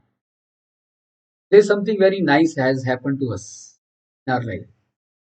अब मेरी भी उम्र 51-52 साल की हो गई है, तो अब बच्चे जब सारे सेटल्ड हो और अच्छे वेल सेटल्ड हो और कहीं कोई टचवुड कोई प्रॉब्लम ना हो, तो now my focus is to provide, जो भी मैंने 22-23 साल में सीखा है वो मैं डाल दूँ। कुछ नहीं होगा, आने वाले टाइम में बच्चों के बच्चे तो देखेंगे यहाँ भी कोई इस तरीके की कोई वीडियोस हमारे दादा ने बना के छोड़ रखी है, नहीं, तो वो मैं वीडियोस वहां डाल रहा हूँ, सारी वीडियोस में डालूंगा, क्योंकि मैं, मेरा जो अपना पर्पस है ज्यादा से ज्यादा अपने सबसे छोटे बेटे के पढ़ाने तक था, and he is also going great. तो ज्यादा से ज्यादा मैं 2 या 3 साल, उसके बाद I will leave all this task, सारी क्लासेस अपलोड कर दूंगा मैं अपनी, and I just look after the travelling all across the world. के बाद मेरा मकसद सिर्फ जो है अपनी पर्सनल लाइफ को अपने पर्सनल तरीके से जीना है। तो दूसरा, कहीं ना कहीं कोरोना के कारण काफी कुछ बच्चों के साथ मेरी, ऐसे पेरेंट्स के साथ भी मीटिंग रही, मेरी भी मजबूरी थी भाई, क्या करें, कईयों को सपोर्ट कर पाया, कईयों को नहीं कर पाया। आज अगर आप कोई जिल चढ़ाने जाओ, किसी बुक के ऊपर कवर चढ़ाने जाओ, 10 बुक्स का भी वही चार्ज है, और 10,000 का ज़्यादा से ज़्यादा 10-15% बढ़ता है, सेम विद अस। तो ये जो ऑनलाइन की जो क्लासेस हैं हमारी, जब ये ऑनलाइन सिस्टम में आया, तो ऑनलाइन सिस्टम में आने के बाद मोनोपोली हो गई कंपनीज की। जो चीज़ें हमको बहुत सस्ते में मिलती थी, वो एकदम अचानक बहुत हैवी कर दी गई, जो हमारी नॉलेज में भी नहीं थी। तो हमारे पढ़ाना मजबूरी थी, हमें कोई रास्ता नहीं था, हमें करना ही था। तो हमने उस समय लिया उसको, फिर बाद में हमने अपना खुद का सिस्टम क्रिएट कर लिया। अब आने वाले टाइम में अगर देखते हैं हमारे बच्चों का क्या इंटरेस्ट है, अगर वो पढ़ाने में है जिसके चांसेस ना के बराबर, we are looking after some other aspects, तो फिर उस केस में 2-4 साल की क्लासेस के बाद I would like to leave this task. और अगर ये करेंगे तो ये अपने लेवल पे अपना काम करेंगे। सिस्टम मैंने सारा अरेंज कर रखा है। बड़ा बेटा भी DTU में सेलेक्ट हो चुका है, और अच्छा उसको ब्रांच मिल चुकी है। द थिंग इज दैट बेटी जो है वो भी बहुत बेहतरीन लेवल पे चल रही है। अराउंड 8.3 CGPA उसका रहा है, 74th रैंक है उसकी IPE के अंदर, and she got 98 out of 100 in the final year of engineering in maths, and most probably I am very much sure कि she will get through the GATE. और PSU sector के अंदर उसका main M है। तो छोटे के 12वीं अभी हो ही जाएगी। Kapil and Narayan are well settled. ये बहुत अच्छी न्यूज़ मैं आपको 2-3 दिन के अंदर अंदर दे ही रहा हूँ, मैंने जैसे आपको बताया। तो ये क्लासेस में अपलोड कर रहा हूँ, और इतनी क्लास सारे का सारा निचोड़ अपना अपलोड करना is not a joke, right? क्योंकि अपनी पूरी जिंदगी भर की कमाई आप डाल रहे हैं। और कल्पना की कल्पना में मत सोचना कि मैं कोई यूट्यूब की कमाई के ऊपर डिपेंडेंट हूँ। God has given me so much so much so much कि मैं पूरी जिंदगी कुछ ना करूँ, फिर मैं आराम से अपनी लाइफ निकाल सकता हूँ। I have lakhs of rupees per month indirectly, just my own income is concern. मैं ये इसलिए कर रहा हूँ क्योंकि मेरा एक रिकॉर्ड हो जाएगा। कई तरीके चल गया तो ठीक है, नहीं चला तो कोई एल्बम तो होती ना, शादी की एल्बम नहीं तैयार होती, ऐसे ही घर की एक तरीके से क्लासेस की एल्बम तैयार होती, राइट? तो कुछ मेरी IITs की क्लास है, सारी मैं धीरे धीरे 11th 12th सब अपलोड करके छोड़ दूंगा। और कभी मन किया, कभी टाइम रहा तो आते ही पढ़ाऊंगा, घर में रहा तो डेफिनेटली पढ़ाऊंगा, क्योंकि मैं बिना पढ़ाए रह ही नहीं सकता। मेरा ये एक हफ्ता कितनी मुश्किल से निकला, जब तुम्हारे टर्म 2 के एग्जाम थे, जब टर्म 1 के मेरा टाइम पास नहीं हो रहा था कि मैं कैसे क्लास लूं। ये बीच में खामखा का टर्म 1 आ गया, के कारण क्लासेस हमारी रुक गई, और वही एक ही टर्म को बार बार रिवाइज करने में हमारा काफी टाइम भी निकल गया। लेकिन अच्छी बात यह है कि अब सिलेबस बहुत थोड़ा है, फटाफट जल्दी खत्म हो जाएगा, जहां तक हमारे टर्म 2 का सवाल है। तो व्हाट आई वांट टू से कि आप से एक सबसे इम्पोर्टेंट बात मैं ये पूछना चाहता हूँ, कि आप मानते भी होंगे, इनफैक्ट पूछना नहीं बता रहा हूँ, काफी बच्चे मेरे पास प्रैक्टिकली इसके उदाहरण है। स्टूडेंट्स को मोटिवेट करने के लिए टीचर का रोल होता है। मैं आस्किंग यू, क्या टीचर का रोल होता है अगर स्टूडेंट्स को मोटिवेट करने के लिए? यस, तुम कर सकते हो, yes you can do it, है ना? है, ये बात सच है। ये मैं कल्पना में भी अपनी तारीफ नहीं कर रहा, लेकिन ये सच है। मेरे पास thousand and thousand and thousand of students ऐसे रहे हैं, राइट, जिनके, और आज जो बहुत ही प्रोमिनेंट, कल क्लास इसलिए कैंसिल होगी बेटा, सामने ही हमारे मैरिज थी और मेरे स्टूडेंट की मैरिज थी, और इतने बैंड बाजे बज रहे थे तो क्या क्लास हो पाती। तो कुछ हमारी जगह जगह की भी जरूरत थी, इसीलिए कल का सेशन हमारा कैंसिल हुआ था। आज इतने अच्छी अच्छी पोजीशंस पर स्टूडेंट्स हैं जिसकी कोई सीमा नहीं, और वो कहीं ना कहीं आज भी 20-20 साल पुराने स्टूडेंट्स, 23 साल पुराने स्टूडेंट्स आज भी मेरे साथ बहुत ही हेल्दी कनेक्शन में हैं, और बहुत ही बेहतरीन पोस्ट पर हैं। 22-23 तो ऐसे स्टूडेंट्स हैं जिनके नीचे 5 से 10 हजार लोग काम कर रहे हैं। तो एक मेरे साथ इवेंट हुआ था, जो होते होते रह गया because of corona last year. अगर वो हो जाता तो मेरी लाइफ का बड़ा ऐतिहासिक मूवमेंट होता। लेकिन सुना है कि अब अगले साल फिर होने जा रहा है। कि मेल में आपको भेजूंगा कि मैं कहाँ इनवाइटेड था, कहीं ना कहीं किसी ना किसी स्टूडेंट का कंट्रीब्यूशन रहा होगा। Otherwise we are not such a famous कि जहाँ पर पैसा लगा के ब्रांड बना दिया गया हो। लेकिन जहाँ ब्रांड के भी सीईओ या चेयरपर्सन नहीं पहुंच पाए हैं, मैं वहां की मीटिंग अटेंड कर चुका हूँ, दो तो कर चुका हूँ, तीसरी होनी रह गई थी। ऐसे ऐसे बच्चों से मिला हूँ जो 22 साल 23 साल की उम्र में भी 800 करोड़ रुपए कमा चुके हैं। तब भी इंटरनेट ऑफ थिंग वर्ड सुना है आपने? Internet of thing, right? कभी देखना इंटरनेट ऑफ थिंग होता क्या है, गवर्नमेंट इस पे काम कर रही है इस समय। ऐसे ऐसे रेवोल्यूशनरी चेंजेस आ रहे हैं कि आप बिलियनियर्स बन सकते हो, चाहे बेशक आदमी एक बच्चा एक आम परिवार से मिडिल क्लास फैमिली से भी क्यों ना हो। 100% पॉसिबल है। बस आपको अच्छा कॉलेज चूज करना है, ये मैं बात पहले बता चुका था आपको। अच्छा कॉलेज होगा, रास्ते अपने आप बनते चले जाएंगे, लेजिटिमेट इनकम होगी, फाइट की इनकम होगी, और लाइफ एकदम सुपर्ब होगी। अगर आपने अगले 6 महीने 6 साल सॉरी अपनी जिंदगी में पूरे समर्पण के साथ एजुकेशन को ले लिया, education is the simplest way to become billionaire. इसलिए इस सेंटेंस को अपने मन में बिठा लो और अपना समर्पण दे दो स्टडीज को। फिर देखो आपकी लाइफ में कितनी चांदनी होती है, कितना रोशनी आती है आपकी लाइफ में। तो ऐसे बहुत सारे स्टूडेंट्स रहे जिन्होंने ये माना कि यस सर, आपके मोटिवेशन से आज हम यहाँ से यहाँ आए। तो मैं एक बात पूछना चाहता हूँ, टीचर को भी तो मोटिवेशन चाहिए, इतना बच्चों को चाहिए, हम लोगों को भी मोटिवेशन चाहिए, और हमारा मोटिवेशन आप लोग। अभी टर्म 1 एग्जाम्स खत्म हुए हैं, अस्किया ने भी शगुन ने भी बहुत अच्छा मुझे रिप्लाई भेजा है। मुझे अच्छा लगा कि भाई कहीं ना कहीं बच्चों ने अप्रिशिएट किया, तो मैं मोटिवेट हुआ। भाई सीधी सी बात है, appreciation always motivates a person, isn't it? तो बेटा जी, अगर आप रियलिटी में प्रैक्टिकली उससे जुड़े हुए हो, कहीं ना कहीं 1% भी ईमानदारी से रिस्पेक्ट है, तो जो कुछ भी मैं अब तक करता आ रहा हूँ, मैं ये नहीं कह रहा कि हम परफेक्ट हैं, हमें भी कमियां हो सकती हैं, होती हैं कमियां, सभी में होती है, इम्प्रोवाइजेशन इज ऑलवेज भी देयर, लेकिन सोच 100% ईमानदार है। मैं आप सबके अंदर अपना बच्चा देखता हूँ, ये पिछले 23 साल से मैं इसी सोच से यहाँ काम करता आया हूँ, और मैंने अपने तीनों बच्चों को खुद पढ़ाया, इवन पांचों को खुद को देखा, कपिल नारायण को मिलाकर, और कभी भी किसी को 5% भी अलग से, 1% भी अलग से टाइम नहीं दिया। जो आप लोगों को दिया वही उनको दिया। तो मैं आपसे ये कहना चाहता हूँ कि जो कुछ भी हमने अभी तक दिया है, मैं आपको एक लिंक भेजूंगा, आप प्लीज अपनी वीडियो बनाकर, राइट, जो कुछ भी आपको हमारे लिए फील होता है उसका फीडबैक मुझे लिखकर उस लिंक के ऊपर देना, so that the world should know about it. क्या मैं गलत कह रहा हूँ? आप यहाँ बैठे हैं तो कहीं ना किसी एंगल से खुश हैं, इसीलिए बैठे हैं। तो क्या आपको नहीं लगता कि ये चीज 10 और बच्चों को पता लगनी चाहिए?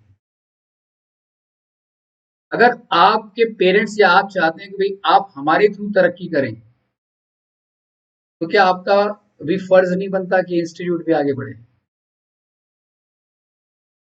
और मैं कोई आपसे डमी अप्रोच तो मांग नहीं रहा, मैं एक ऑर्गेनिक फीडबैक मांग रहा हूँ। कहीं कोई कमी है तो मेंशन करो, हम उसको भी इम्प्रूव करेंगे। लेकिन फीडबैक लेना हर इंसान का फर्ज बनता है, कि फीडबैक से तो पता लगता है हम कहाँ हैं। और आज की डेट में सबसे टफ काम पता है क्या है? अप्रिशिएट करना। कितने बड़े बड़े मोटिवेशनल स्पीकरों को देख लो, बड़े मोटिवेशनल बड़ी बड़ी स्पीच देते हैं, और उनसे कोई पूछे तुमने कितनों को आज तक प्रमोट किया है? करोड़ों में कोई एक दो होंगे। इंसान की ये फितरत है कि मैं आगे निकल जाऊं, दूसरा नहीं निकलना चाहिए, और निकले भी तो मुझसे आगे नहीं निकलना चाहिए, ये सोच है, राइट? मेरे पास भी ऐसा हिसाब रहा कि मैं इसको डेफिनेटली कम से कम करोड़ों में पहुंचा सकता था। मेरे पास ऐसे, मैं अपनी रोजी रोटी पे बैठा हुआ, आपसे झूठ नहीं कह रहा, मेरे पास भी ऐसे ऐसे फाइनेंसर्स रहे। तो 23 साल से मार्केट में बैठा हूं, तो आप समझ सकते हैं मेरा एक समाज होगा। तो करोड़ों करोड़ रुपए लगाने को तैयार थे, पर मैं ही इंटरेस्टेड नहीं हूँ। क्यों? क्योंकि मेरा एक ही फोकस था कि मेरी जिंदगी में मैंने सबसे ज्यादा ध्यान पहले अपने बच्चों पे देना है। अगर मेरे बच्चे सही ट्रैक पर होंगे तो वो अपने आप बिलियनियर हो जाएंगे।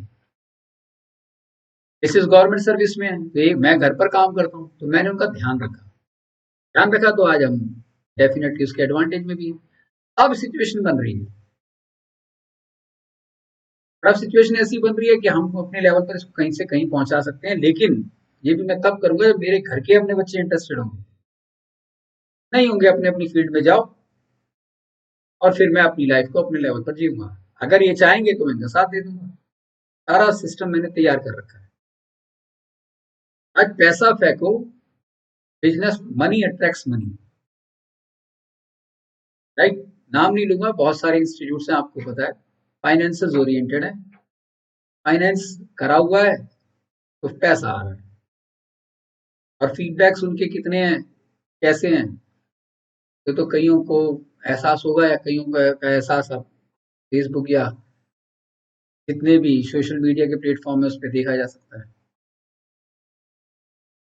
तो मैं कहीं फिर भी किसी की बुराई नहीं कर रहा, मैं ये बता रहा हूँ कि हम अपने काम में ईमानदार हैं, सच्चे हैं, आपको अपनी तरफ से सब प्रोवाइड कर रहे हैं, लेकिन हमें भी मोटिवेशन चाहिए। हमें भी कुछ अच्छा लगेगा कि हाँ भाई, हम लोग जो प्रोवाइड करें, कुछ नए बैठे हैं उनसे तो मैं अभी कुछ नहीं कहूँगा, क्योंकि उन्होंने भी हमारा एक्सपीरियंस ही नहीं लिया। लेकिन जो पुराने स्टूडेंट हैं जिन्होंने कुछ देखा है, राशि से भी बोलना बेटा, राइट, तो मैं लिंक्स भेजूंगा, तो आपने जो भी आपका एक्सपीरियंस है आपको उसके ऊपर, ये कंपल्शन नहीं, एक सजेशन है, भेजना चाहिए। हम मोटिवेट होंगे तो हम और अच्छा काम करने की कोशिश करेंगे, अच्छा काम करने की कोशिश करेंगे, फायदा होगा। और आपकी किसी रिकमेंडेशन से कोई बच्चा अगर आता है तो एक कल्पना में सोचना कि वो आगे बढ़ जाएगा, हम पीछे रह जाएंगे। क्योंकि मैंने ऐसा प्रैक्टिकली देखा कि मेरे पास ऐसे पेरेंट्स आए जिन्होंने कहा कि अरे ये बच्चा यहाँ पढ़ता है, और हमने इसी से पूछा था कि भाई तुम कहाँ पढ़ते हो, तो इसने मना कर दिया। क्यों मना कर दिया? अरे किसी को जिंदगी में आगे बढ़ना है तो वो तो बढ़ेगा ही बढ़ेगा, कोई रोक नहीं सकता, दुनिया की कोई ताकत उसे नहीं रोक सकती। लेकिन आपकी सोच संकुचित होने के कारण आपकी प्रोग्रेस कहीं ना कहीं डेफिनेटली रुकेगी। That's what I believe in. मेरी एक उम्र हो रही है और मैंने ये देखा है कि जितना ज्यादा मैंने किसी का अच्छा सोचा है, मेरा उससे 4 गुना ज्यादा मेरा फायदा हुआ उसमें। It's a lottery system like that. मैं बार्बर की शॉप पे जब जाता हूँ ना, तो 10 लोगों को छोड़ के सबसे पहले मुझे ट्रीट करता है। पूछो क्यों? क्योंकि मैं वहां बाल कटवाता हूँ तो जो भी उसके चार्जेस हैं उसका 50% एक्स्ट्रा देकर आता हूँ। क्या मुझे पैसा फेंकने की आदत है? मैंने जिंदगी में आज तक कभी डिस्काउंट नहीं मांगा, कभी नहीं मांगा। क्योंकि अगर आपको रिच बनना है तो रिच वालों की फीलिंग भी होनी चाहिए। मेरी मिसेज मेरे साथ 99% नहीं जाती, तो इसीलिए नहीं जाती क्योंकि उन्हें, लेडीज में तो आदत है, वो बिना डिस्काउंट के रह नहीं सकती। मेरे साथ चल जाए तो दुकानदार देखते सामने से खुश है। मैंने कभी नहीं लिया। तो एक आप अगर 100-50 रुपए का काम कराते हो, 200 का काम कराते हो, 50-100 रुपए आप ज्यादा देते हो, कि आप गरीब हो गए। लेकिन आपने जो पॉजिटिव एनर्जी उससे ली, उसकी मिसाल अलग है, उसकी बात अलग है। मैं जानता हूँ ये चीज 100 रुपए की है, लेकिन अगला 300 रुपए में दे रहा है। अगर हम कहीं घूमने गए हुए हैं, अरे टूरिज्म का यार 2 या 4 हफ्ते महीने होते हैं, तो अगर उसको हम वहां पैसे दे देते हैं तो हम पैसे तो खर्च करने हैं। टूर जब में जाता क्यों आदमी, घर ही ना बैठा रहे, वहां भी रहा नहीं, वहां सारे पैसे तो खर्च करने जाते हो आप। तो मेरा कहने का होता है, इतनी छोटी सी उम्र में ये बातें मैं आपको क्यों बता रहा हूँ, खाली किताबी ज्ञान की वैल्यू नहीं है। इंसान जेब से कम दिमाग से ज्यादा गरीब होता है। और अगर आपने दिमाग से अमीर होना सीख लिया ना, I guarantee you, you will live the royal life मैंने जी है। मैंने अपनी जिंदगी में हर वो चीज हासिल की है जो मैंने चाहा है। मैं कह सकता हूँ मैं अपने घर का अंबानी हूँ, बस सिर्फ क्वालिटी ऑफ ऑस्पेक्ट्स में हो सकता है, मेरे पास ये गाड़ी है, उसके पास मर्सिडीज एस क्लास होगी, लेकिन जो उसके पास है सबका सब मेरे पास है। मैं जो कहना चाह रहा हूँ समझ रहे हो ना आप? और ये इसका एक ही रीजन है कि मैं कभी कहीं भी किसी भी काम के पीछे हटा नहीं, और यही कैरेक्टर मैंने अपने बच्चों में डाला है। कोई फर्क नहीं पड़ता ये ना, हमारे अंदर कोई है किसी भी तरीके का, जिसमें ऐप नहीं होगा तो उसके प्रैक्टिकली उसके पैसे खर्च ही नहीं होंगे फिर ज्यादा। और अगर हो तो ऐसी जगह खर्च हो यहाँ सामने वाले से पॉजिटिव एनर्जी मिले। क्योंकि पैसे से अगर पॉजिटिव एनर्जी मिलती है ना तो बहुत सस्ता सौदा है। ये मेरी लाइफ का एक्सपीरियंस है। अगर मैंने कहीं जेन्युइनली 1 रुपया खर्च किया है तो मुझे 4 रुपए वापस आए हैं। मैं बिल्कुल ईमानदारी से बता रहा हूँ आपको। इसलिए इस तरीके का एटीट्यूड बनाओ। और एटीट्यूड आएगा कैसे? जब कमाई होगी। और कमाई के लिए क्या होगा? दो ही रास्ते हैं, या तो माँ बाप के पास हाफ पैसा होना चाहिए। अब राजा बाबू होने चाहिए भाई, घर के अंदर बैठे हुए हो, राइट, करोड़ों रुपए घर वालों के पास है ही, बात ही खत्म। राइट, एक फिल्म भी आई है राजा बाबू, उसमें आपने देखा भी है कि किस तरीके से। नहीं है देखा तो आप देखना कभी। और अगर आपको लगता है कि नहीं, आपको अपनी लाइफ अपने बलबूते पे बनानी है, तो मैं आपको बता रहा हूँ, पहले नहीं था ऐसा। पहले अनपढ़ गंवार आदमी भी करोड़ों अरबोपति बन जाता था बिजनेस के थ्रू। लेकिन आप तो किराने की दुकान चलाने के लिए भी कंप्यूटर चलाना आना चाहिए। सब कुछ ऑनलाइन है। आज कई लोग जो है इस बात को बहुत ज्यादा अपोज करते हैं कि ऑनलाइन आ गया, हमारी दुकानें बंद हो गई, ये सब हो गया। और दुनिया तो आगे बढ़ेगी भाई, तुम ही पीछे रह गए। तुमने क्यों नहीं अपने आप को वक्त के साथ अपग्रेड किया? समय हर पल चेंज हो रहा है, टेक्नोलॉजी चेंज हो रही है, ऐसी ऐसी चीजें आ रही है। एक बात आपको मैं बहुत बड़ी इंफॉर्मेशन दे रहा हूँ। मैं मानता हूँ आप तक काफी देर से बैठे हुए हो। ये जो कुछ भी हो रहा है, आज से 10 साल के बाद, आपको मैं एक बात कहता हूँ, आपको कोई भी चीज समझ नहीं है, गूगल पे एक वर्ड डालो, वो मिल जाती है ना उसकी इन्फॉर्मेशन। और 10th 11th क्लास का बच्चा अगर जागरूक है ना, तो पीएचडी वाले स्टूडेंट्स की नॉलेज रख सकता है वो। है ऐसे स्टूडेंट्स, रखते हैं लोग। सर, ये जो कुछ मेरे से भी सीख रहे हो, ये क्या है? You are getting the information.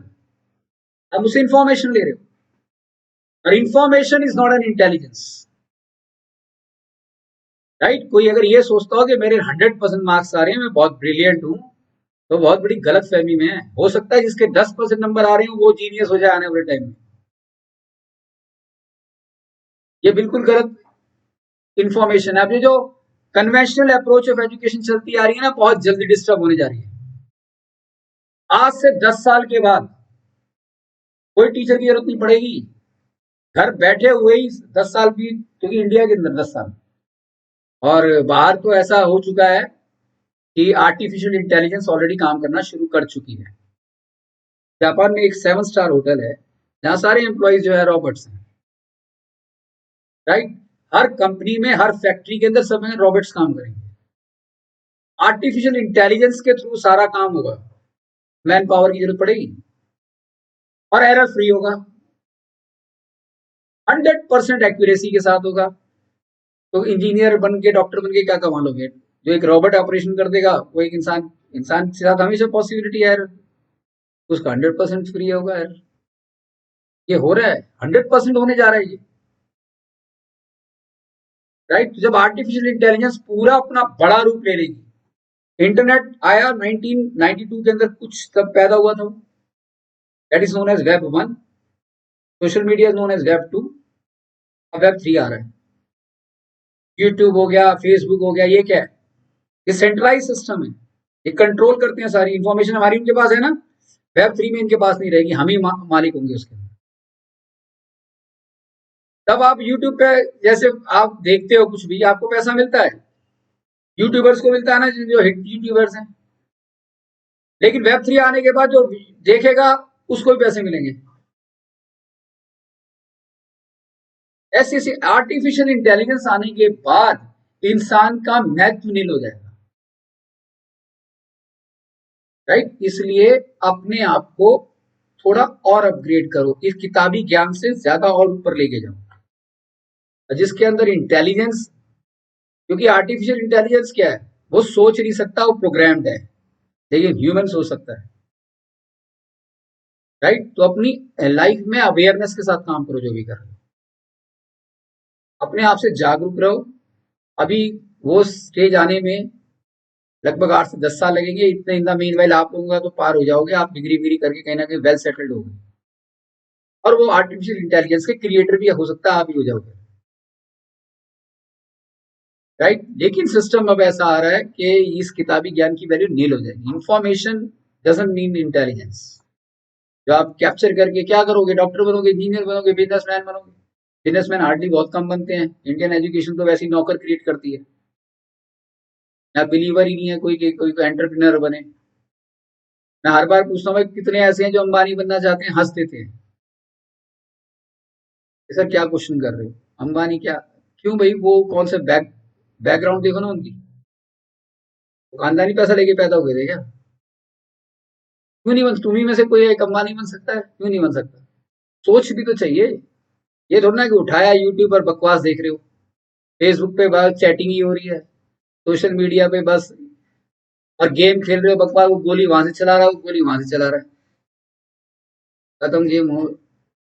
अरे इंटरनेट का वाजिब यूज जो है ना, वो फॉरेन में होता है। 70% फॉरनर्स इंटरनेट का वो यूज करते हैं जिससे उनकी लाइफ एनहांस होती है, या 90% लोग इंटरनेट का बकवास यूज करते हैं, राइट? तो थोड़ा ना बदलो अपने आप को। और एक ही रास्ता है भाई, जितने भी अमीर लोग हैं ना धरती पर, उनकी किताबें पढ़ो, उनको सुनो, उनकी लाइफ के बारे में सुनो, क्योंकि जैसा सोचते हैं वैसा घट जाता है। तो गरीबी ना एक सोच है, और अमीरी भी एक सोच है। अमीर की सोच रखोगे अमीर हो जाओगे, गरीब की रखोगे गरीब ही रहोगे, या कितनी डिग्री हासिल कर लेना, राइट? ये मैं प्रैक्टिकली बता रहा हूँ आपको। हो सकता है आज आपको ये बात समझ आ रही हो ना आ रही हो, लेकिन वक्त समझा देगा। ठीक है, बहुत टाइम लिया आपका, क्योंकि मैं अपने आप को एक तरीके से टीचर ही नहीं, हमारी लाइफ में जो हमने सीखा है 51-52 साल की उम्र में, तो आपके सामने रखना भी चाहता हूँ, राइट? इस एस्पेक्ट पे भी ध्यान दोगे तो बहुत आगे जाओगे, यूनिक बनने की कोशिश करो। नहीं तो एक गड्ढा खोदोगे, आपको 10,000 इंजीनियर मिलेंगे उसमें। कितने इंजीनियर क्रिएट हो रहे हैं आज, कहीं नौकरी नहीं है। और जिसमें दम है उसके लिए कमी नहीं है, आज भी कमी नहीं है। कंपटीशन कोई नहीं है, ये कंपटीशन उसके लिए है जो स्किलफुल नहीं है, उसके लिए कंपटीशन है। जिसके अंदर काबिलियत है उसके लिए कोई कंपटीशन नहीं है, उसकी तो इनविटेशन है। इसलिए जितना हो सके, अगर आपको कुछ अच्छा लगा हमारे बारे में, आप फीडबैक डालना। कुछ और भी अगर मान लिया आप जैसे 10-20 बच्चे और अर्ज किया जैसे शगुन जैसे आ गए, तो आप ही को तो एक हेल्दी कंपटीशन मिलेगा, राइट? और वो कहीं ना कहीं एनहांस करने में मदद करेगा। ये तो 2 4 10 बच्चों के अंदर आदमी क्या सोचता है कि भाई मैं ही सबसे बड़ा लेवल पर हूँ, और बच्चों में पता लगता है मैं कहाँ हूँ, 10,000 में पता लगता है मैं कहाँ हूँ, right? That is it, will be meeting the next class, आपको लिंक मिल जाएगा, एंड आई होप कि आपको मेरी बात समझ आई होगी, एंड अकॉर्डिंगली मूव करेंगे। ठीक है इसकी, ठीक है शगुन बेटा, बाय, गुड नाइट।